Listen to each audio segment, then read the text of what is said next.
Excellencies, distinguished colleagues, the third meeting of the 61st session of the Commission for Social Development is called to order. I now invite the Commission to continue its consideration of Agenda Item 3A entitled Priority Theme, Creating Full and Productive Employment and Decent Work for All as a way of overcoming inequalities to accelerate the recovery from the COVID-19 pandemic and the full implementation of the 2030 Agenda for Sustainable Development in order to hold a high-level panel discussion on this priority theme. The 2030 Agenda has a central commitment to leave no one behind.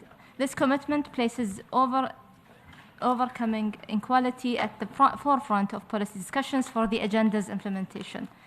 Among the 17 goals contained in the 2030 Agenda, Goal 10 is aimed at reducing inequality within and among countries. The reduction of inequality is also recognized as a cross-cutting issue supporting the achievement of other goals: the eradication of poverty, zero hunger, gender equality, access to clean energy, water and sanitation, to name just a few. Yet inequality was high and increasing in some countries, despite the extraordinary economic growth and improvements in average well-being our world achieved prior to the COVID-19 pandemic. Of course, the COVID-19 pandemic has exposed and worsened inequalities in many dimensions, as the marginalized and disadvantaged social groups have been affected most. But national experiences show that rising inequality is not inevitable. In fact, inequality can be overcome. Creating full and productive employment and decent work for all is a proven way to reduce inequality in a sustained manner. Full and productive employment and decent work are a source of income that help people escape poverty, promote equality of opportunities, and improve the well-being of marginalized and disadvantaged social groups to narrow the gaps between the haves and the have-nots. Employment and decent work also give people dignity and create social connections that promote inclusive and peaceful societies. Social protection, a pillar of decent work, has been proven to be an effective instrument to reduce inequality and poverty. This high-level panel will explore strategies and policy options to promote productive employment and decent work for all, to overcome inequality for the full implementation of the 2030 Agenda. I am pleased to welcome the distinguished panelists for our high-level panel discussion on the priority theme this afternoon.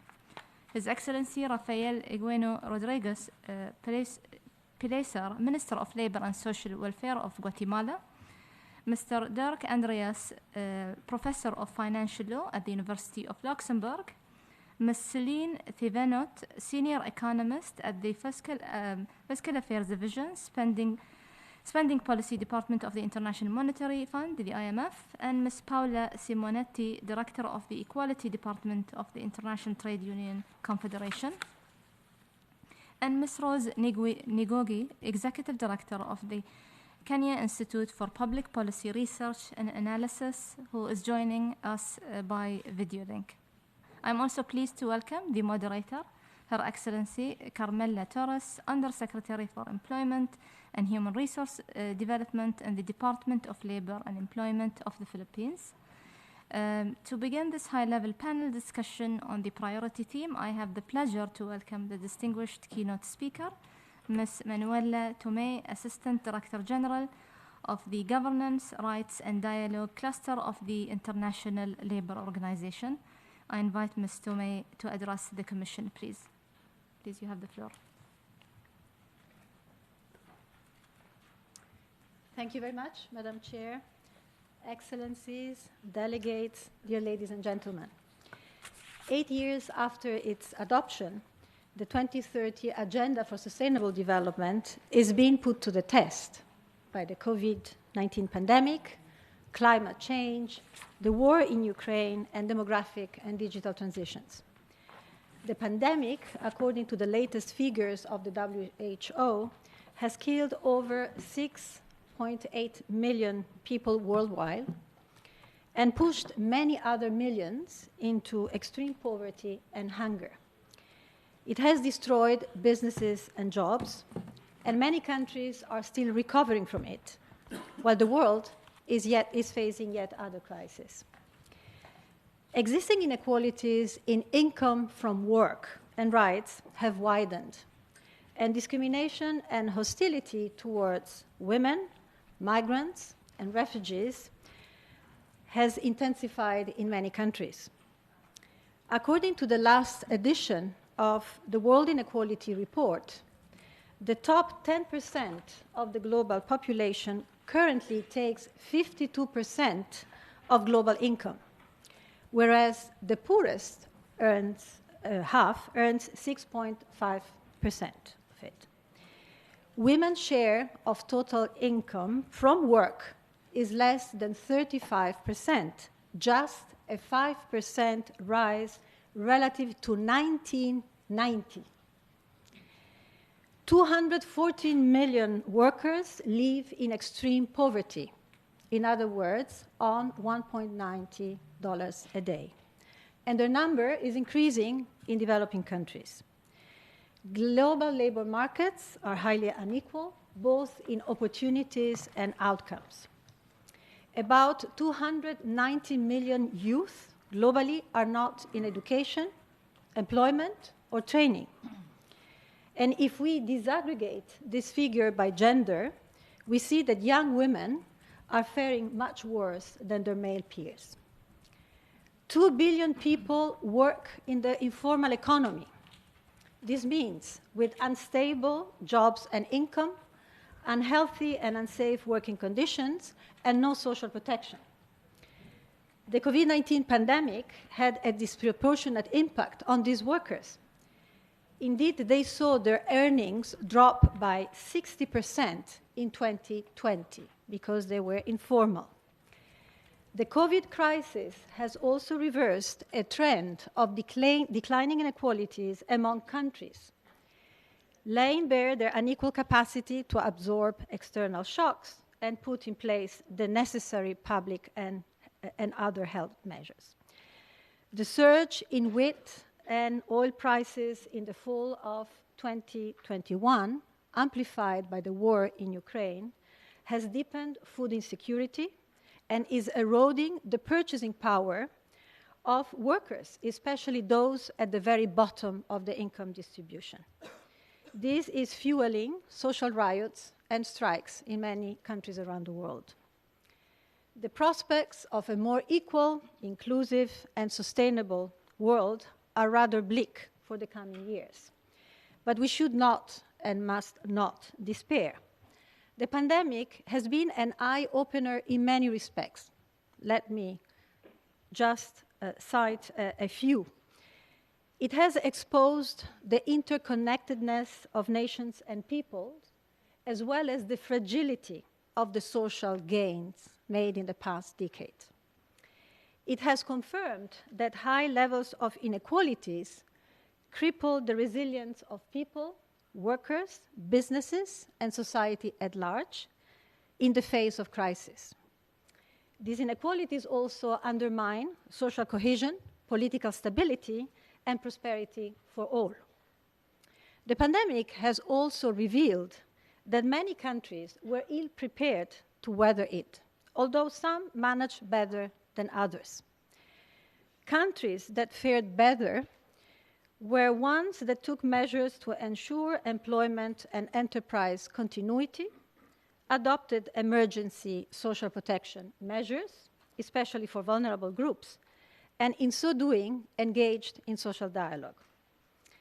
We are much more aware today that the way in which inequalities will be handled will be a test for the credibility of the pledge to leave no one behind. This is why today's conversation is so important. So, what to do? Inequality is multidimensional and complex. It has multiple causes and is country and time specific. So the phase of inequalities vary by country and over time. No single policy or actor can make a difference, but coordinated action by all relevant actors can. Governments, employers, and workers' organizations of the world have gathered recently in the ILO to discuss these very issues. They concurred that the lack of employment, its poor quality, and the unequal distribution of jobs, rights at work, and labor income is a major driver of inequalities. After all, the main, if not the only income for the vast majority of households across the world is income from work, is what people make from their work, whether self-employed, whether employees or entrepreneurs. While productivity gaps among enterprises are another important source of inequality, as is the decoupling between wages and productivity. In other words, in the past decades, the wages, adjustment in wages have been lagging behind adjustments and increases in productivity. This is what we refer to when we talk of decoupling. Weak labor market institutions and persisting discrimination, including intersectional discrimination, add to the problem. ILO's constituents agreed that both external factors and political decisions have an impact on the extent of inequalities within and between countries. For instance, developing countries crippled by chronic and high levels of international debt have limited fiscal space to reverse their structural problems. The lack of transfer, of technology transfer and uptake, including through and within global supply chains, also hampers their developing, widening inequalities. ILO's constituents also agreed that solidarity and cooperation are essential to put a halt to a world which is growing more unequal. Social dialogue is necessary to counter polarization and social conflict and restore people's trust in state institutions. International labor standards provide guidance to leveling the playing field in the world of work. Against this background, ILO constituents came up with 7 mutually reinforcing policy areas. They are mutually reinforcing, so it's not just pick and choose. All of them matter. To reduce and prevent inequalities. First, creating jobs, but quality jobs, for all those who need and wish to work. Pro-employment and gender-responsive macroeconomic and financial frameworks that also support just transition efforts are in order. A business environment that promotes sustainable enterprises and narrow productivity gaps between enterprises is equally essential.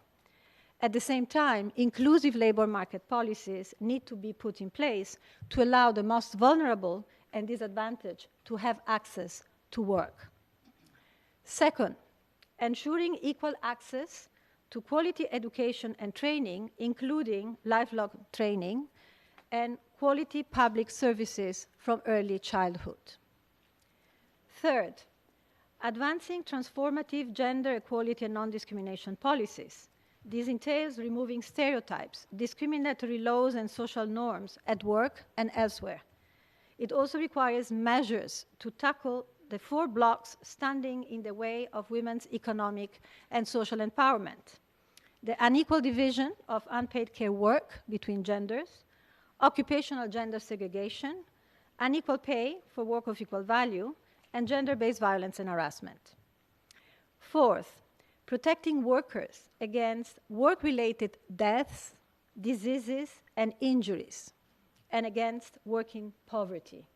This requires adequate minimum wages, free and transparent collective bargaining systems, more effective and inclusive labor market institutions, including voice and representation of workers, whether in the formal or informal economy.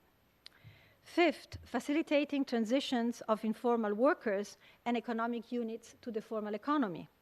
This means increasing the capacity of the formal economy to create more decent work opportunities, counter the informalization of formal jobs, and strengthening the ability of informal workers and enterprises to join and remain in the formal economy. This, of course, requires a plethora of policy interventions. Sixth, financing universal and adequate social protection. The establishment of social protection floors in accordance with ILO Recommendation 202 ensures that all those in need have access to essential health care, and to basic income security over their life cycle. While much needed, the social protection floors provide a modest level of protection. By complementing social floors with social insurance or other employment-based social security systems, we would attain higher levels of protection to as many people as possible. The Secretary General recently launched the Global Accelerator on Jobs and Social Protection for Just Transitions. Its aim is to ensure the necessary policy support and financing to create 400 million jobs, especially in the care, green, and digital economies, and to extend social protection to the 4 billion people without coverage today. This new initiative brings together the whole of the multilateral system, and the shared objective is to stop reacting to crisis upon crisis and proactively anticipating and managing equitably the different transitions. Seventh and last, fair trade and shared prosperity. Government, social partners, and the private sector must work together to maximize the employment potential of investment and trade, boost the competitiveness and security of global supply chains, and respect international labor standards. So moving forward, the level and patterns of inequalities differ over time and by country. And thus, the responses to address and prevent them must be also country-specific. What is clear, though, is that the ongoing economic, social, and environmental challenges cannot be tackled separately because they are closely intertwined. The interplay should be the focus of action, and this makes interagency dialogue and cooperationally, globally, and at country level a must. In 1995, the World Summit for Social Development, governments pledged to end poverty and to make the goal of full employment and the fostering of social integration overriding objectives of development. Almost 30 years later, the world has not yet delivered on those goals, nor on the more ambitious SDG goals. But today's world environment has changed profoundly, as outlined in the Secretary General's report, Our Common Agenda. Time may be ripe for a new World Social Summit to reconfirm commitments and to reset the terms of engagement.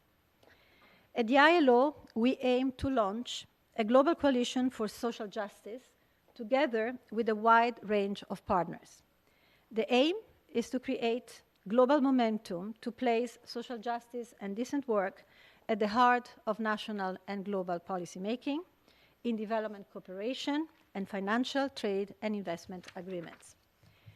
Through stronger global solidarity, policy coherence, and concerted action, we can go far.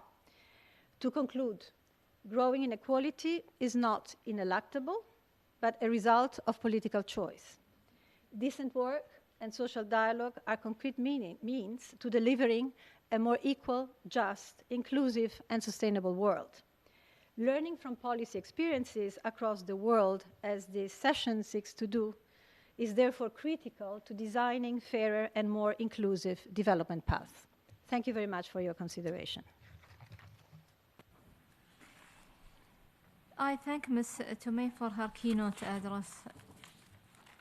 I will now turn the meeting over to the moderator, Her Excellency Carmela Torres, to conduct the proceedings of the panel discussion on the priority theme, and I look forward to a productive and interesting exchange of views.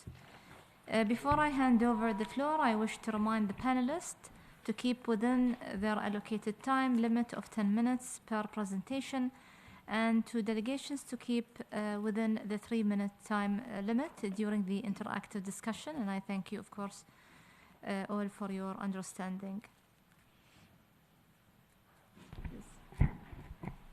Thank you, Chair. Excellencies, distinguished panelists, delegates, ladies and gentlemen, good afternoon. Our theme takes particular concern on the importance of full and productive employment and decent work for all in overcoming inequalities, revealing our shared beliefs that quality jobs can increase the income earning ability of the workforce, help people escape poverty, promote equality of opportunities, close the gap between the rich and the poor, and empower and improve the well-being of the marginalized and disadvantaged groups. Despite the commendable strides made by the member states toward the attainment of the 2030 Agenda for Sustainable Development, with the promise to leave no one behind, decent work deficits blighted the country's successes. Labor informality remains persistently high, youth unemployment continues to rise, and the gender gap remains unresolved. The COVID-19 pandemic exacerbated the barriers that vulnerable groups have long been facing, such as discrimination and marginalization in employment. These developments have significant implications to a number of sustainable development goals like SDG 1, no poverty, SDG 5, gender equality, SDG 8, decent work and economic growth, and SDG 10, reduce inequality. Today, we will hear from our panelists, leading experts who have been invited to share and highlight from different perspectives how labor market policies, employment law, minimum wages, social protection systems, among other things, are powerful tools which have proven successful in creating more inclusive, equitable, and adaptable labor markets at the global, regional, and national levels. They will likewise share policies that seek to create employment and decent work in new, sustainable, and growing sectors to overcome inequality. I look forward to exchanges and interactions this afternoon. And again, to remind, as the chair has reminded everyone, I wish to remind all the panelists to please keep to the allocated time of 10 minutes. I apologize in advance if I have to interrupt the speakers and hope that it will not come to that with your cooperation. Given the high number of participants, I believe that we all understand the need to be disciplined so as to allow adequate time for presentations and interaction from the floor. So now, at this point, may I invite the first speaker, His Excellency Minister Rafael Eugenio Rodriguez, Ministry of Labor and Social Welfare, Guatemala. Minister, you have the floor. Gracias, señora presidenta, señora. Thank you very much, Madam Moderator, Madam Chair, ladies and gentlemen, panelists. I'm delighted to be with you today. Indeed, this meeting this afternoon is an opportunity for us to talk about our different national experiences, and we're going to explain to you how we are recovering from the pandemic. Guatemala was heavily impacted like many countries, but for us, this pandemic was an opportunity for us to realize how resilient our country is. In Latin America, we were the country that was least affected by a reduction in growth, with a drop of only 1.8% of GDP. And then we've seen a very impressive recovery because the following year we saw 8% and then 4% in 2022. Those economic figures, as the chair has said, are things that would not have been envisageable not so long ago. But as Ms. Tomei said, there were policies and political will to ensure support was provided for the most marginalized. A series of decisions were taken in the legislative and executive branches. We were among the most indebted countries in the world, around the least indebted countries in Latin America, with around 30% of our GDP.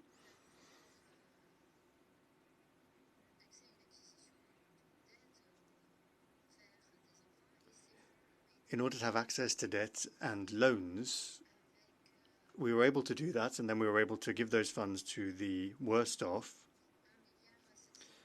of around $1.7 billion allocated to social programs. Now, I would like to talk to you about two social programs which, in my opinion, are important in the context of our debate today, and those are important experiences. We have family payments that have been given to around 1 million families over the course of 3 months.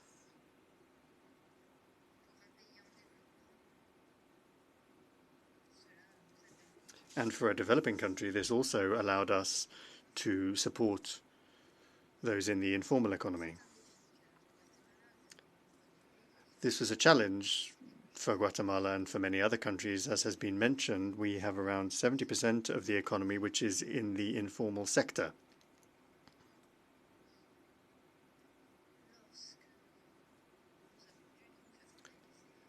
And so it was important to formalize that part of the economy.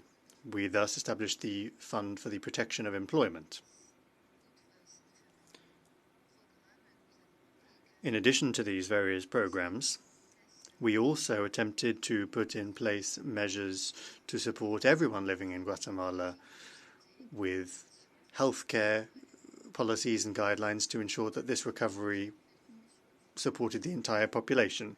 Now I'd like to come back to discussing the Employment Protection Fund. This allowed us to address the suspension of labor contracts, that is to say, job contracts that existed. This was a challenge, as several have said already. But by applying the principles of labor law, that is to say, the fact that the burden on registering these measures should be placed on the employer so that the employee is not harmed if the employer falls short.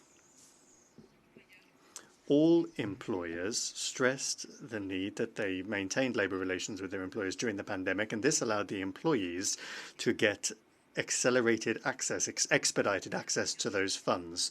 This was an emergency period. And so 190,000 people were able to benefit from the protection of the employment fund. Now, of course, when we saw that there were cases of fraud, that was followed up in the legal system, but it was a very, very small percentage rather than the majority of cases.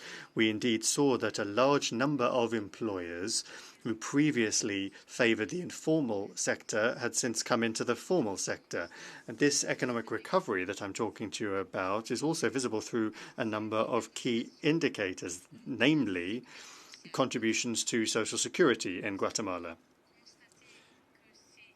We've seen that these contributions went from the lowest level ever in June 2020, which was the most difficult time because of the pandemic.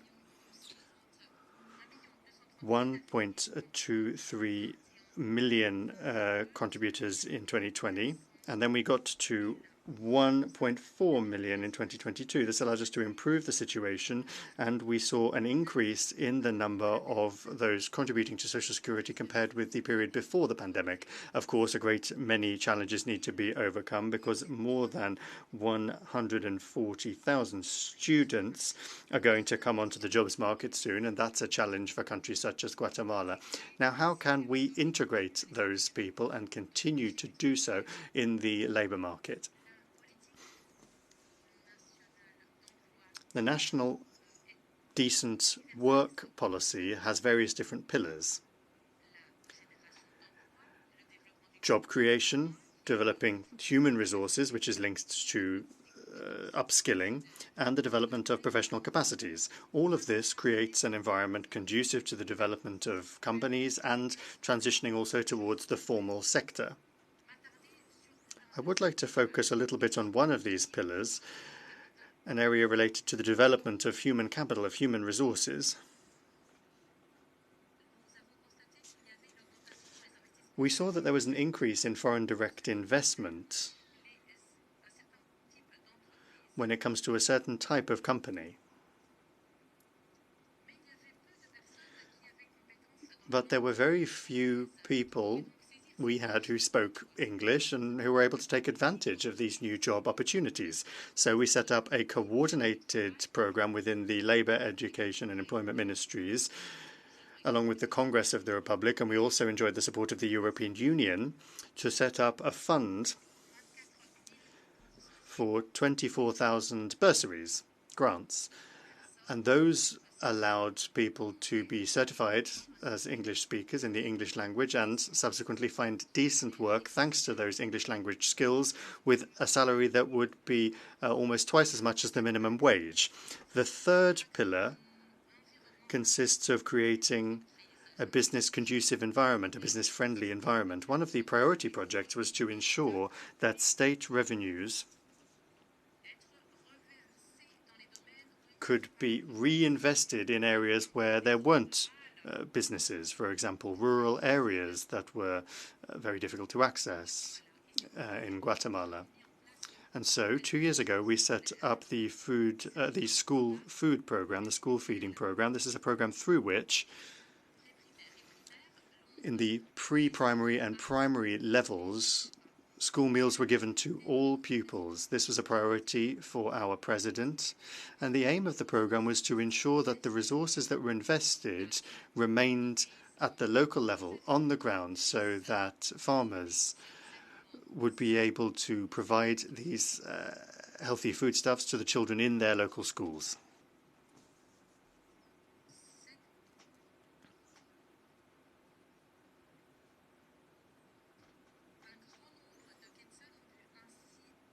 And so a vast amount was able to be invested in communities, and this is all money that has come back to the communities. And these injections of cash would not have been possible without the help of this program. This allowed farmers to work more formally, because to get state assistance, you need to have a taxpayer number, and that is what allowed those farmers to participate in this program to provide food for schools. So these are the two programs that seem to us to be the most important at the moment in Guatemala. By way of conclusion, I'd like to refer to what was said in the first presentation, namely solidarity among nations. And we spoke with the previous speaker about these issues. We have a large case of irregular immigration towards the United States and Canada. How can we regulate these migratory flows? We've made efforts with the United States, but those efforts are currently insufficient compared with the number of people concerned by this who need to work in the regular economy. This is then a challenge that still needs to be overcome. Thank you. Thank you very much, His Excellency, Minister Rodriguez. We heard from the Minister himself on the three important pillars of decent work: job creation, development of human resources, and creating a business-friendly environment. And we heard also from him the importance of the solidarity among nations. And we commend you for these different measures. Thank you very much, His Excellency. I would like now to go to the next speaker, Professor Dirk Andreas Seche, Professor Financial Law, University of Luxembourg. Professor, you have now the floor. Thank you very much. Excellencies, distinguished delegates, ladies and gentlemen. I thank the Commission for Social Development for the opportunity to speak in front of this distinguished audience. My name is Dirk Zetsche. I hold the other chair in Financial Law and Inclusive Finance at the University of Luxembourg. My research deals with regulation to further sustainable development, and my academic views are shaped by my frequent visits to countries with populations most in need of equal opportunities, innovation, and growth. Inequalities, as well as environmental, social, health, and political crises, hit the vulnerable first for three reasons. Their incomes tend to be under-diversified, and their livelihood rests on what they earn with their hands. Vulnerable people have usually lower education, and changing regions and professions is difficult. Finally, vulnerable and marginalized groups of society have usually less influence on the overall economic, social, and governance conditions. They tend to be risk takers, not risk makers. In light of that, to protect them, regulation is of utmost importance, yet regulatory capital and resources are limited. The question is, what regulation works best? Where shall we focus? Let me put this in the pandemic context. COVID-19 had three effects. First, COVID highlighted the exposure of the vulnerable. Hunger, the enemy of mankind, which we had hoped to extinguish, returned to hundreds of millions of people every day. Second, COVID undermined years of efforts furthering sustainable development. Third, COVID-19 forced all of us to digitize. In all the darkness that COVID-19 brought, the last effect may become the spark of hope, as I will show in the following. In some countries, adequate labor market regulation is lacking, but in most countries, these regulations exist, but only on paper. We heard today the number of 2 billion in the informal economy, and I find that that number is very close to the truth, if not on the low end. This informal sector showed with all force during the pandemic. Due to the informality and underlying financial relations, government-to-people payments could often neither be calculated nor paid out. Employee-related measures and public benefits could not soften the impact of the pandemic, even when funds were made available by the fiscus. The core of the problem was financial exclusion. The United Nations have recognized the importance of financial inclusion for a number of years now, and also in the Secretary General's report we find two references to it, one time as access to credit and one time as access to digital payments. I find financial inclusion deserves more attention. From my theoretical and practical experience in development cooperation, I can tell you financial exclusion is a precondition for any crisis-resilient policy, be it gender, race, social, or economically based. Social development, including labor relations, protection of the vulnerable, development of societal institutions, and stable growth rests to a large part on financial inclusion. Financial inclusion means economic and social empowerment for the disadvantaged. Once there is a payments trail from employer to employee, we have an accounting fit for determining public and private benefits in and out of crisis, not to speak of ways to calculate fees and taxes to finance any benefits. At the same time, financial inclusion policies further the development of service models adequate for retail clients, micro-enterprises, and the vulnerable at large, thereby fostering employment and growth. We have very convincing case studies all across the world that long-term oriented financial inclusion policies drive fundamental and inclusive economic change. For instance, Kenya with its payment services based on basic telecommunication services, or India with its Aadhaar system and multiple applications based on e-identity, technology allows today for digital micropayments that come with almost zero cost. Small amounts like fruits on the street corner can be paid digitally. And there's a chance in it, because high financial inclusion rates eventually lead to the formalization of the economy and thus show a way out of the terrible conditions in which many people on the planet find themselves. While not without challenges, if properly regulated and supervised, these examples show that financial inclusion creates opportunity and employment for everyone in society. Digitization is a key enabler to financial inclusion. It bridges the last mile issue in remote locations, trains and protects the vulnerable, traces and furthers financial flows in both directions. My co-authors and myself have laid out the necessary step in a policy framework together with the Alliance for Financial Inclusion, the global network of regulators that we called FinTech for Financial Inclusion. By focusing on digital financial inclusion, the institutional most and best equipped in many countries, the central banks, the finance ministries, and financial regulators become part of the solution. Financial supervision becomes instrumental in furthering equality in the labor and social sector, as well as the economy at large. Digitization also allows for the provision of individual and business identities, and this is important to understand that very often the lack of identity is at the core of financial exclusion. Digitalization can bridge that gap, in particular since we can provide for a business identity even where we don't have a formal identity. That formal identity is often difficult because it can be issued only several hundred kilometers away. And how shall a female taking care of a number of kids travel to that destination?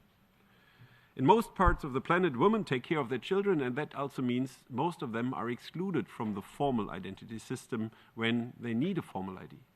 And that is, we need to bridge this gender divide by allowing for alternative ways of identity, and financial inclusion provides for right that.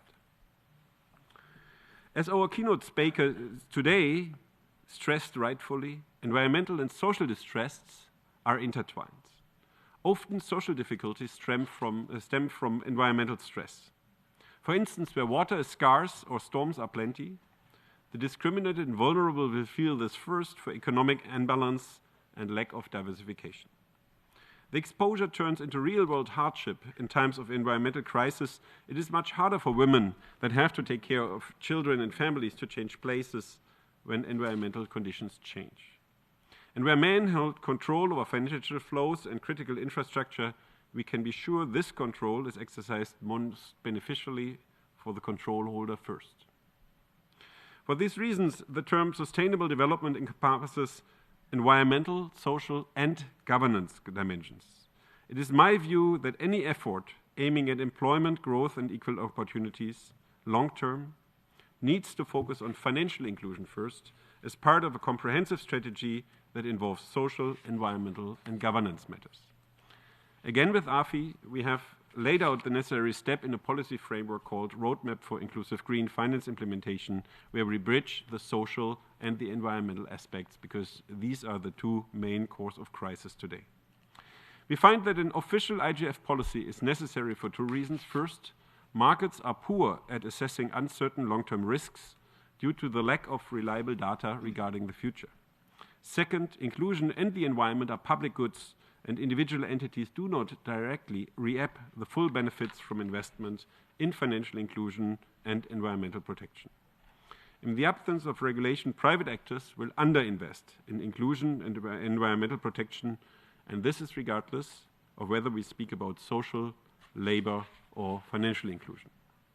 Let me conclude. We seek today to understand what is necessary to facilitate and support inclusive labor markets. My answer is any social inclusion, be it labor or representation in state institutions, rests on financial empowerment and financial inclusion. For the former, we need digital access for the disadvantaged, acceptance of some form of digital ID where formal IDs are lacking, and facilitation of payment and additional basic services such as disaster insurance and credit for micro-enterprises. Because economic empowerment through financial inclusion will allow for choice. Instead of being forced to accept informal labor and discrimination without social protection, the financially included can search for formal and insured jobs and start economic activities where labor conditions are dissatisfying. While the state can support formal activities and support the individual in need of crisis only when there is a payment trail leading to them. Financial inclusion provides a choice for those short of opportunities. It has often created in its aftermath everything this distinguished Commission for Social Development seeks to further. Decent jobs in new, sustainable and growing sectors, notably the green economy, the platform economy, the care economy, and the social and solidarity economy. Any effort aiming at furthering employment growth and equal opportunities should seek to further financial inclusion as part of a comprehensive strategy. Financial inclusion is a, if not the, most important cornerstone for steps that seek to fill the 2030 Agenda for Sustainable Development with life. Thank you very much for your attention. Thank you very much, Professor Seche. We heard from the professor that financial inclusion is a precondition for any successful policy approach seeking to combat inequalities, and it reduces transaction costs for the formal economy. We see here also that digitization as key to financial inclusion. With that, thank you again, Professor Seche, and I would like now to call the next speaker, Miss Celine Chevenot, Senior Economist, Fiscal Affairs Division, Spending Policy Department of the IMF. Ms. Celine, you have the floor. Thank you. Excellencies, distinguished delegates, ladies and gentlemen, good afternoon.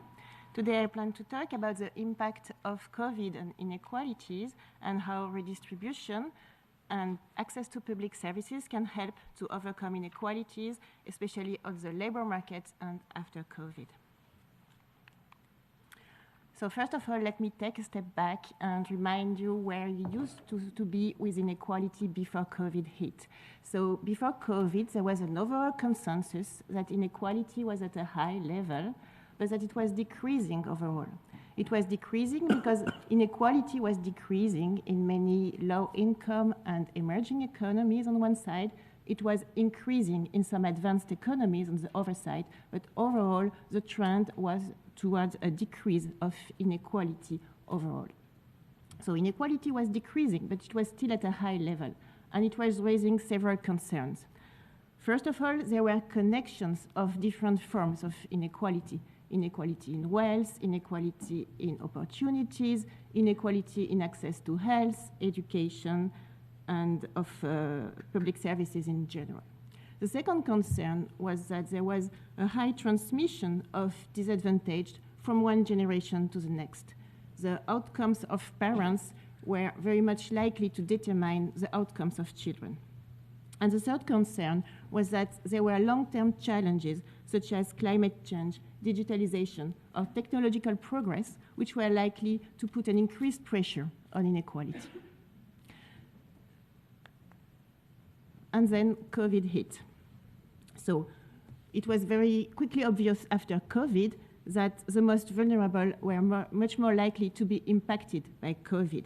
People who used to live in areas with a low access to health services were much more impacted by COVID, and there was a higher mortality in areas with lower access to doctors, hospital, or medical care in general.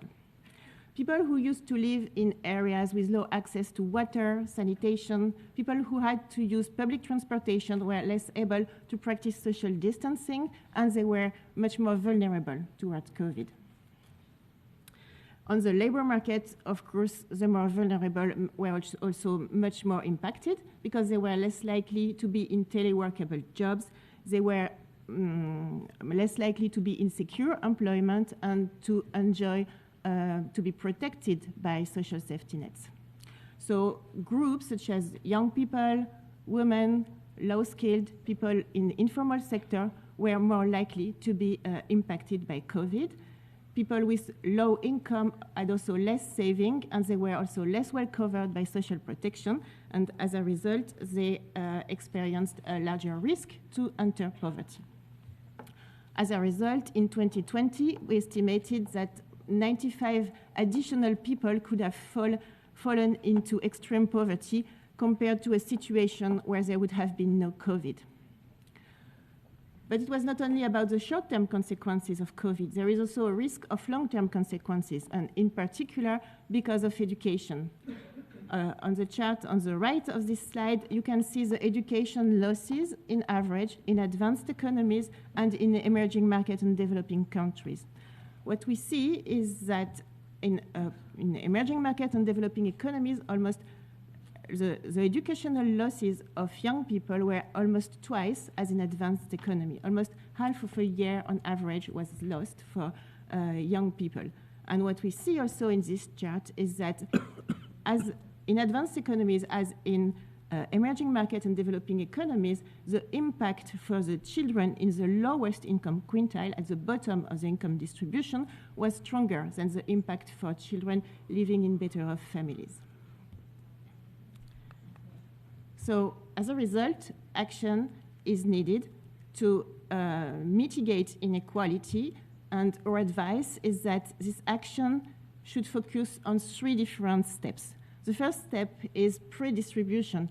Before people enter the labor market, it's important that people are equipped with a good access to public services, education, health, and infrastructure, so that inequalities are mitigated before people enter the labor market and so that people have access the labor market with an equal foot and have better opportunities. The second step is that it's important to have well-functioning labor market. This pertains to having labor market programs that protect and promote people, protect through income support, for instance, through unemployment insurance schemes or wage subsidies in the event of a crisis. But it's also important that labor markets help to mitigate existing gaps, for instance, the gender gap. This can be done, for instance, by providing maternity leave, by providing childcare, by promoting transparent pay for men and women on the labor market. And even if these two blocks are addressed, it remains important that redistribution operates to mitigate remaining inequality. And this is done through the tax and transfer system. So this can go through the social safety nets, which are really important to mitigate inequality for those at the bottom of the income distribution, and also through progressive taxation so that inequalities are mitigated. As an illustration, I would like to come back on the issue of education and how investing in education can increase opportunity for children, for young people before they enter the labor market. So on this slide, we see that governments which tend to spend more on education are also those who manage to better mitigate the intergenerational persistence in education. So investing more in education can help to narrow the gap between children from richer and poorer families. For instance, investing 1% of GDP more in education can help to narrow the enrollment gap for children between the poor and the richest family by 1/3. So this would be efficient to ensure better opportunities for young people before they enter the labor market. Of course, this comes at a cost, and we have estimated that the additional spending needed to reach the Sustainable Development Goals in education, health, and infrastructure by 2030 would be costly. It would be as much as $3 trillion for emerging and developing countries. This represents almost 5% of GDP for emerging economies and almost 15% of GDP for low-income and developing countries. So in this respect, it's important that governments consider how to increase their revenue mobilization and also to ensure that the spending is efficient so that these goals can be met. And last, I would like to stress the importance of redistribution. So labor market programs can provide income support to workers who lose their job, for instance, through unemployment insurance or wage subsidies. But these schemes, which are very efficient to protect people when they experience a shock, are valid only for workers in formal employment. And those who are not in formal employment or those who do not contribute, for instance, self-employed or informal workers, they might not be covered by labor market programs. So in this respect, it's important that these people are protected through the usual social safety nets, for instance, cash transfer. And in this respect, this cash transfer should cover a broad share of the population at the bottom of the income distribution, so that in the event of a crisis, of an idiosyncratic shock or a systemic shock, people can enjoy protection and income support to prevent them remaining in deprivation and poverty. So for instance, on this chart, we illustrate that social assistance spending works better to reduce poverty when for countries which provide a high coverage and a high adequacy of social safety nets compared to countries who provide less targeted social safety nets. Thank you very much for your attention. Just to summarize that, I wanted to stress that it's important for countries to provide access to public services well-functioning labor market, and a strong redistribution system so that countries are better equipped to face crises and shocks and become more resilient. Thank you very much.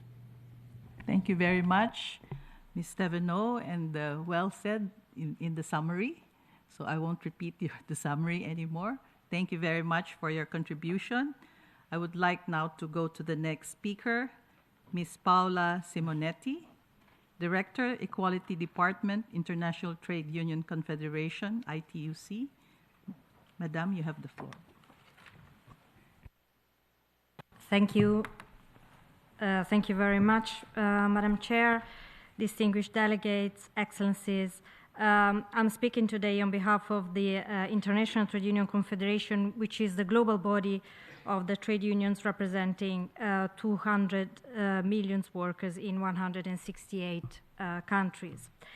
We have entered 2023 with what is currently called a convergence of multiple crises, or polycrisis as it is said today.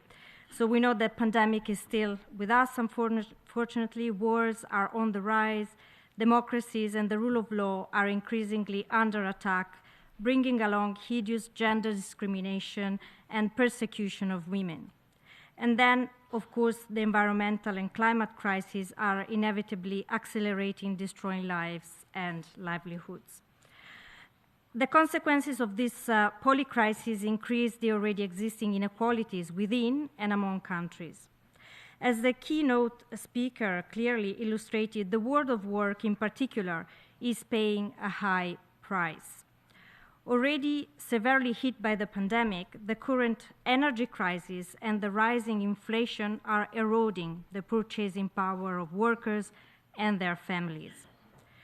Today's polycrisis could push global economic growth in 2023 below 2%, with serious implication for employment creation. According to the International Labour Organization, the global jobs gap stood at 473 million people in 2022, corresponding to a jobs gap rate of 12.3%.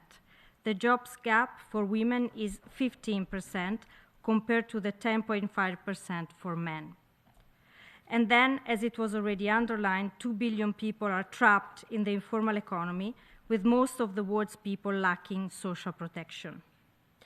To face these interconnected challenges, the ITUC and the global trade union movement has been calling for a new social contract rooted in a gender transformative agenda for recovery and resilience. This new social contract embodies demands on the creation of 575 million climate-friendly and decent jobs by 2030 with just transitions, and the formalization of at least 1 billion informal workers with rights, with minimum wages, with universal social protection, and of course, equality and inclusion. These are crucial to keep the bar straight towards the realization of the SDGs and Goal 8 on full employment and decent work, which now should include a right to receive education and training for all workers, regardless their employment status, contributing to just transitions. This will require increased public investment in strategic economic sectors, such as the care economy, the green economy, and sustainable infrastructure. The new social contract of the trade unions movement is calling for has got to trigger a gender transformative agenda. And in line with the SDGs, countries need to put in place urgent measures to bring back women into the labor markets.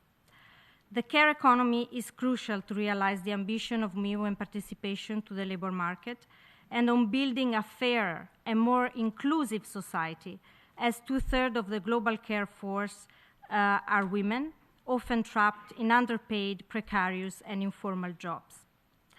At the same time, the potential for job creation is huge. Again, the ILO estimates that a global investment in universal childcare and long-term care would create 280 million jobs by 2030 and would boost the employment rate of women by 78%, and 84% of jobs would be formal. And in fact, Through collective bargaining and social dialogue, trade unions have been at the forefront of initiatives to implement the care economy framework, narrowing down the gender employment gap and the gender pay gap.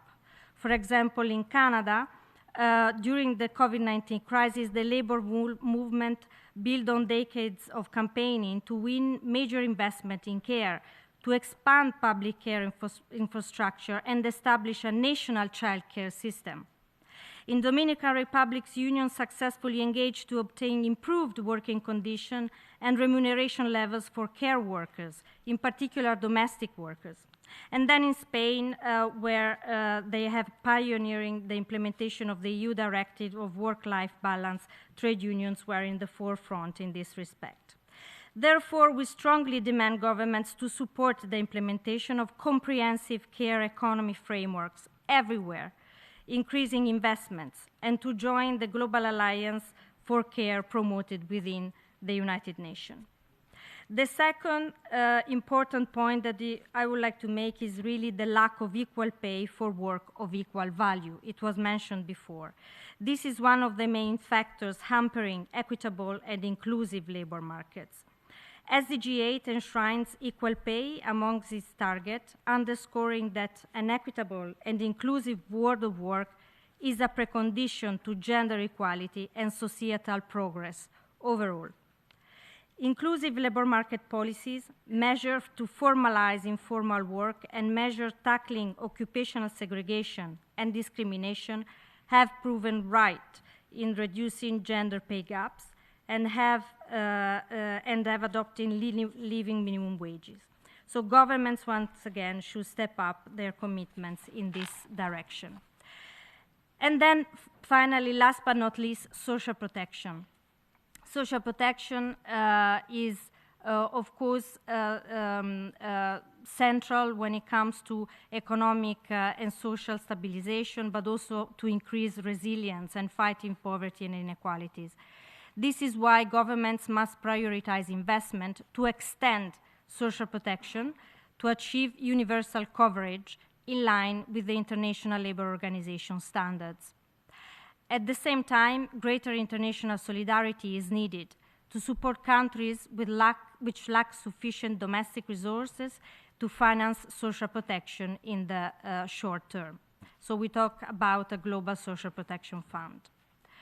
So, as it was reminded, the UN Accelerator on Jobs, Social Protection and Just Transitions, which sets out a target to create at least 400 million jobs by 2030, primarily in the green and the care economy, and promotes integrated employment and social protection policy, is a concrete step forward in the right direction. And we call on governments to support its implementation everywhere.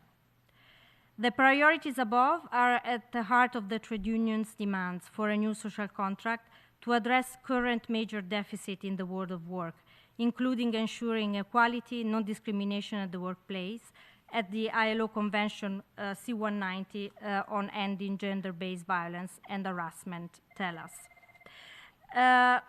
As recalled by the UN Secretary General report to this Commission, investment in strengthening freedom of association and collective bargaining, tripartite cooperation and social dialogue mechanism is integral to social inclusion and the promotion of decent work for all. We would add that by bringing together social partners and institutions, social dialogue is in fact a pillar to grant fundamental freedoms and strong institutions as prescribed by SDGs 16. Moving towards the SDGs means shifting current development models that are impeding progress and equality for working women and men globally. The world needs a new vision to reorganize economic and societal models to build truly inclusive, sustainable economies and societies. This requires commitment from all economic, social, and political forces. With this objective, we strongly welcome a new World Social Summit in 2025, which could certainly contribute to reinforce existing and new commitments on a renewed sustainable development agenda globally. Thank you very much for your attention. Thank you very much, Ms. Simonetti. She emphasized the priorities in the strategies linked to the tasks of the new social contract, including also mentioning the varied measures and examples for care workers and the comprehensive care frameworks. She emphasized on looking into the lack of equal pay for work and equal value, and the importance of social protection, and most of all, the need for social partnerships, the tripartite social dialogue. Thank you very much, Ms. Simonetti. And I would like to call on the next speaker. She will be presenting online. Dr. Rose Nuji, Executive Director, Kenya Institute for Public Policy, Research and Analysis. Dr. Nuji, you have the floor. Yeah, thank you very much. Is it good afternoon? Good afternoon, but here it's midnight already as I present to you. So distinguished delegates, my focus is on persons with disability. That's the focus of my presentation. And I've tried to look at the questions that were provided to us, bearing in mind that aspects of shocks are not are covering all the global economies, whether you're talking about the COVID-19, Ukraine war, Kenya today facing a drought situation, as well as having a transition to a new government. Just as an introduction, is just to say that persons with disability are a sizable proportion of the population, taking about 15% of the total world population, as well as 80% in developing countries. And for Kenya, with the 2019 census, it's estimated that persons with disability form 2.2% of Kenya population. If you look at the legislative framework, it's very, very exhaustive. It covers both the international level, regional, and the local level, having ratified the Convention on Rights of Persons with Disability, looking at the AU Protocol on Persons with Disability. Also, the Kenya Constitution also has coverage on the disadvantaged groups, as well as the Kenya Disability Act. So as far as the legislative framework, it's very, very clear.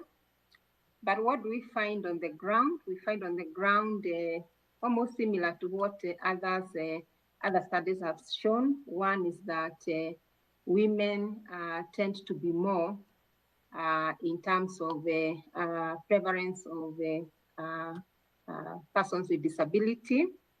But if you look at the two periods that we are covering, 2009, 2019, of course, one may conclude that probably 2019 it has gone down, but this is actually attributed to how the two census were covered. Majority of persons with disability are actually in the rural areas, across all the various types of persons with disability, and many of them are actually largely self-employed.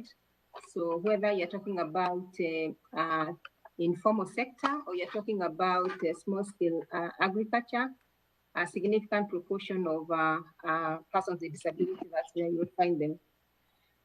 When it comes to social protection, what you'll notice is that most of the PWDs are not receiving the cash transfers, and we have some disability who are receiving cash transfers. In addition, we find also that when it comes to health insurance, a majority of persons with disability actually don't have insurance cover. Again, to emphasize on the aspect of inequality is that persons with disability face higher levels of poverty compared to the PWDs, whether you're talking about the overall poverty levels, food poverty, or hardcore poverty. In terms of access to new technology, as far as the digital technology is concerned, we find a digital divide, whether you're talking about access and use of computers, access and use of mobile phones, access and use of TV, which would allow for information flow, as well as access to internet, which is very critical to digital economy. In addition, we think of the radio as a key source of information, but again, persons with disability, they are not necessarily owning or using it. However, we notice that there is an area that they are actually participating, and we need to support more. We find persons with disability actually participating in sports, and over time they have won the country gold medals, silver medals, bronze over time, participating in Paralympics as well as the Olympic Games. Now, thinking about actions that we may need to take so that we can see growth in employment and quality jobs and providing equal opportunities. One of the key things is to focus attention in general at the agricultural sector, because that is where they are in the rural areas, to enhance their productivity. But most importantly also is to see that persons with disability are included in the agribusiness value chain. And we have examples, for example, of East African breweries, which is trying to support persons with disability to be included in the agribusiness. Secondly is a tripartite partnership, crucial for the government, persons with disability organizations, as well as the private sector, because that is the only way that you can have a voice representation of persons with disability in developing effective strategies to exploit the opportunities that are available. Further is investing in development of future skills for persons with disability so that we can promote inclusive future work with the persons with disability. In addition, creating a conducive environment for business, especially for micro and small enterprises, this including equipping the work sites with essential infrastructure that would support the persons with disability, creating awareness on market opportunities. For example, in Kenya, we have access to government procurement opportunities, but very few persons with disability are participating, enhancing financial access, as well as building the right entrepreneurial skills would help to grow opportunities for persons with disability. In terms of access to sustainable social protection for persons with disability, one of the key things to ensure that they are all put into the pool and they benefit is actually to strengthen the registration so that none of them is left behind. But at the same time, this will create a good comprehensive database that will facilitate for planning, as well as ensuring that even when it comes to social protection, it is well targeted. In addition, you'll notice that in most cases, cash transfer is tagged on the per household head, per household, rather than per person with a severe disability in the household, so that for those who have more than one and those who have one, they tend to get a similar amount of money, which is not necessarily reflecting the basic living expenses for persons with disabilities. So changing from one per person from actually per household.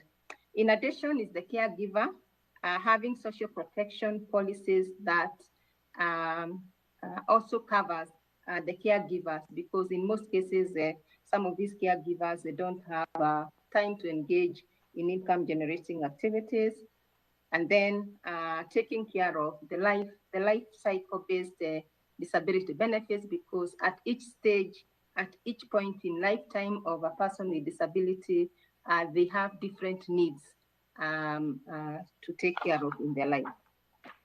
To facilitate and support labor market inclusion, one of the key things that I'm focusing on is mainstreaming disability, for example, in public sector with the performance management, so that we can strengthen the monitoring in achieving the set quota for employing persons with disability in government institutions. And in addition, for the private sector, is incentivizing the private sector who are ready to engage persons with disability with the alternatives that help them to reduce the cost of equipping the work environment to make it disability friendly. Further is strengthening persons with disability organizations. There are so many of them, and some of them tend to focus in the same group, but they are not well coordinated. But with good coordination, they would not only help to sensitize the membership, but also to build the skills, support in building skills that would help them to participate effectively in the dynamic labor market, as well as providing them with opportunities for training so that they can acquire the relevant skills to prepare themselves effectively to the labor market.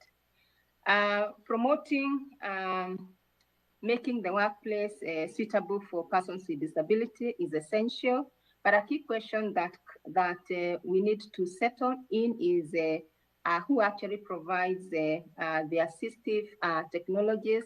Is it the workplace fully? For example, hearing aid, is it the employer, or is it the employee who would continue to provide that, as well as taking care of the aid of the person with disability in ensuring that the workplace is suitable for them. Finally, in tapping into the growing sectors, one of them is in the green economy.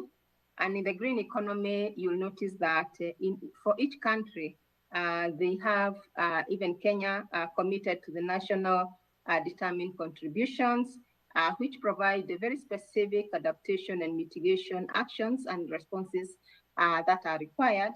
And this would help to clearly spell out areas that persons with disability would engage in. Skills development is also a priority. For example, in Kenya, we have the Cisco IT Bridge Academy, which is supporting in developing digital skills and values that promote decent work. In addition, we have introducing coding as a subject in the school curriculum to build the necessary skills for digital economy would actually also not only just support all the other children, but also persons with disability would be a key focus for such kind of training. In addition to reduce the digital divide, especially suffered by the persons with disability, providing a public free Wi-Fi hotspots to facilitate access to internet would actually bring down the digital divide, which affects persons with disability. Again, for national agencies that support persons with disability, providing a platform for persons with disability to engage and exchange views, as well as using those platforms as a source of information on opportunities in the growing sectors would expose the persons with disability to the opportunities that are available in the market. In conclusion, I would say that it takes commitment of the government and the private sector and participation of persons with disability through their organizations to create a full and productive employment and decent work for persons with disability in overcoming inequalities. Thanks very much. Thank you very much, Dr. Ngugi. She summarized measures in promoting disability inclusion, including like investing in skills development, entrepreneurial skills, digital skills. She emphasized on social protection, the need to incentivize the private sector to engage people with disabilities, and of course, the state commitment in ensuring that disability inclusion. With that, again, I thank Dr. Rose Ngugi for her presentation. Now we have ended the presentations from the panelists. I would like to open the floor now for interactive discussion. After taking several questions, I will ask the panelists to respond, and then I will take several questions again.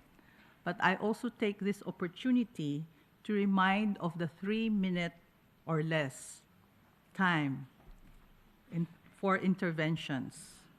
And I thank you all for your cooperation.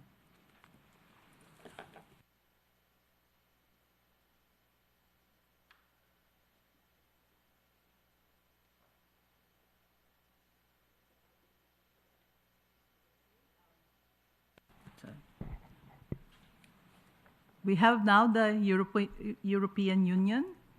You now have the floor. A representative from European Union. Thank you very much. Madam Moderator.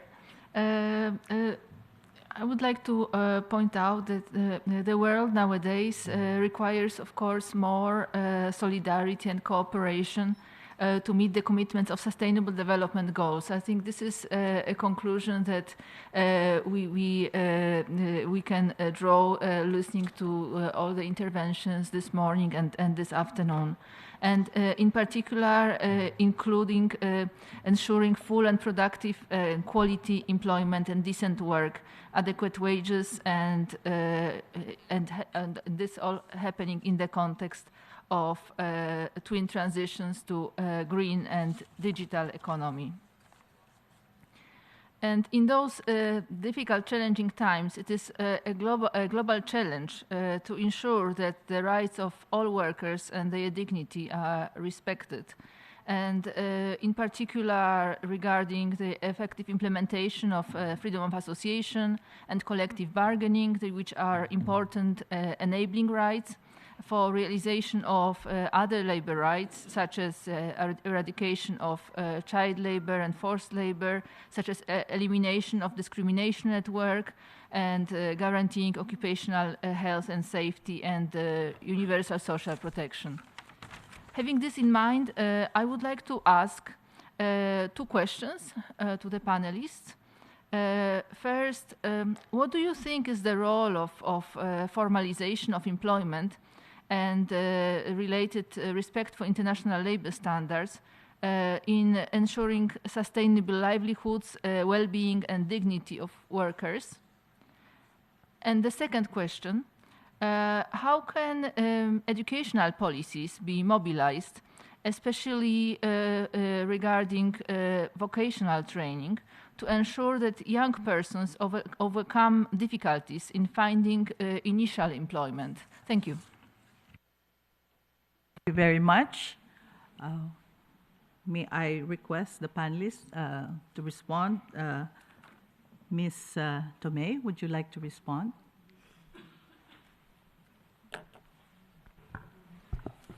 Yes, thank you. Thank you very much for these questions. If I understood correctly your first question, you are asking how the formalization or transition of informal workers and informal economic units to the formal economy may contribute to better respect of international labor standards. This was your question? Yes?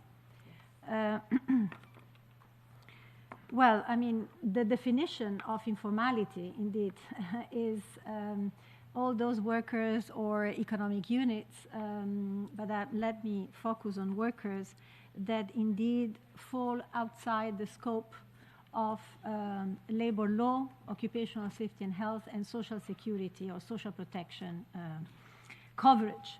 So being informal means not being covered by all these protections and entitlements. Now, it's very interesting what we have heard today from the panelists, and I would like to refer in particular to the case of Guatemala, which indeed the COVID pandemic has had disproportionate impact on those in the informal economy because precisely they fall outside the scope of the action of public policies and social protection schemes. So by definition, they are those in a most vulnerable situation. So what the government of Guatemala has done has been to not to penalize, as the minister was saying, or not to keep informal workers outside of the scope of cash transfers, or for 3 months, I think, 3 consecutive months, for the simple fact that they were not formal, and at the same time requesting their employers who had not registered them to indeed provide the names, thereby also encouraging formalization because they realize the importance of registration. So I think the two go hand in hand. With regard to your second question, which is how education can be, or education policies can be designed in such a way that they will permit young people who exit the school education to enter into the labor market.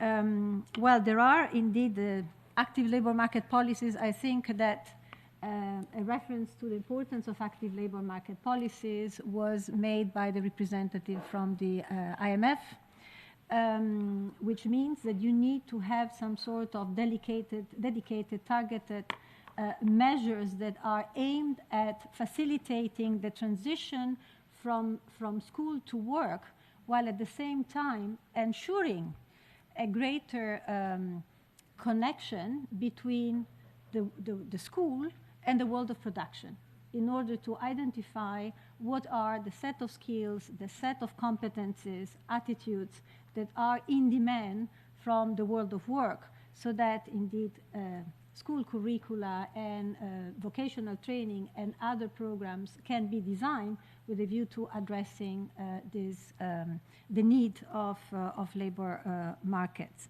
And last but not least, I think social protection. Social protection is very important in terms of also facilitating the possibility for not only youth, but also older workers who may indeed have lost their job and who are still willing and in need of working, to have the opportunity to acquire skills that might be in demand, that they are lacking, by using social protection also in a sort of broader manner, and not just in terms of providing cash transfers in times of crisis. Thank you. Thank you very much, Ms. Tomei. I know that she has elaborated on the example of Guatemala, but perhaps His Excellency Minister Rodriguez would also like to respond to the 2 questions. Gracias. Gracias por el ejemplo. Ese fue un... Thank you very much for the example. Well, having used that example, it's a good example of a measure that we were able to take in Guatemala, given the reality of the situation in the informal sector.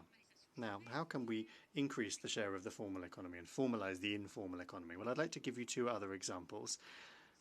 First of all, in Guatemala, we're trying to strengthen the General Labor Inspectorate.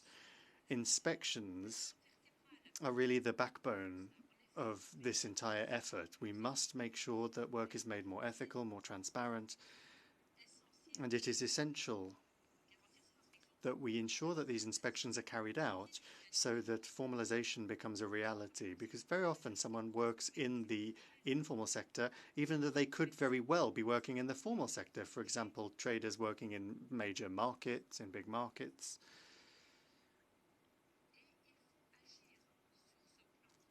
And that's an area where action needs to be taken. These are people who shouldn't be working in the informal sector, and that's where the General Labour Inspectorate comes in. This is really essential. And it might seem obvious for countries that already have a robust inspection system, but for developing countries, we need to address these key elements before going further than that. Another important element is the need to attract foreign direct investment. In Guatemala, we've made considerable efforts. The government of the president has taken actions that will require a bit of time and resources. But you can't just create jobs from one day to the next. And coming back to the subject again of labor migration, which affects countries in Latin America a great deal, and we're talking about migration from Latin America to North America, here again there's a large problem of informality, which is an issue both for countries of destination and for the workers that have no labor protection. And so all of those labor situations should be regularized, because there is clearly need for migrants in the host countries, in the destination countries, and a need on the part of the employers in those countries, as well as the people who are looking for better opportunities. In Guatemala, we've been able to strengthen foreign direct investment, but in line with our job profile, we'll need to wait 1 or 2 generations before we reach the level of development of the countries that people are looking towards. And so 1 or 2 generations will have to be waited before public sector salaries catch up. That will take time. So I think that formalization and efforts in the direction of regular legal migration are things that we should do, and in the context of solidarity among countries, because it's something that we should all have a hand in. Regarding education policies, I think that there, again, great efforts are being made, and indeed necessary efforts. We need to see how we can establish a link between market needs and education policy. In Guatemala, I gave you a couple of examples, the bursary, the grant examples, and they play a key example in breaking the cycle of poverty. We're investing in these bursaries, and we're going to invest in even more of them, particularly for food. If someone can't feed themselves, it's very hard for them to study and improve their vocational skills. But if a person has access to food assistance and assistance that helps them meet their basic needs, that will in turn help them improve their situation. We've also launched a new program. It's still fairly modest, but we hope that it's going to grow.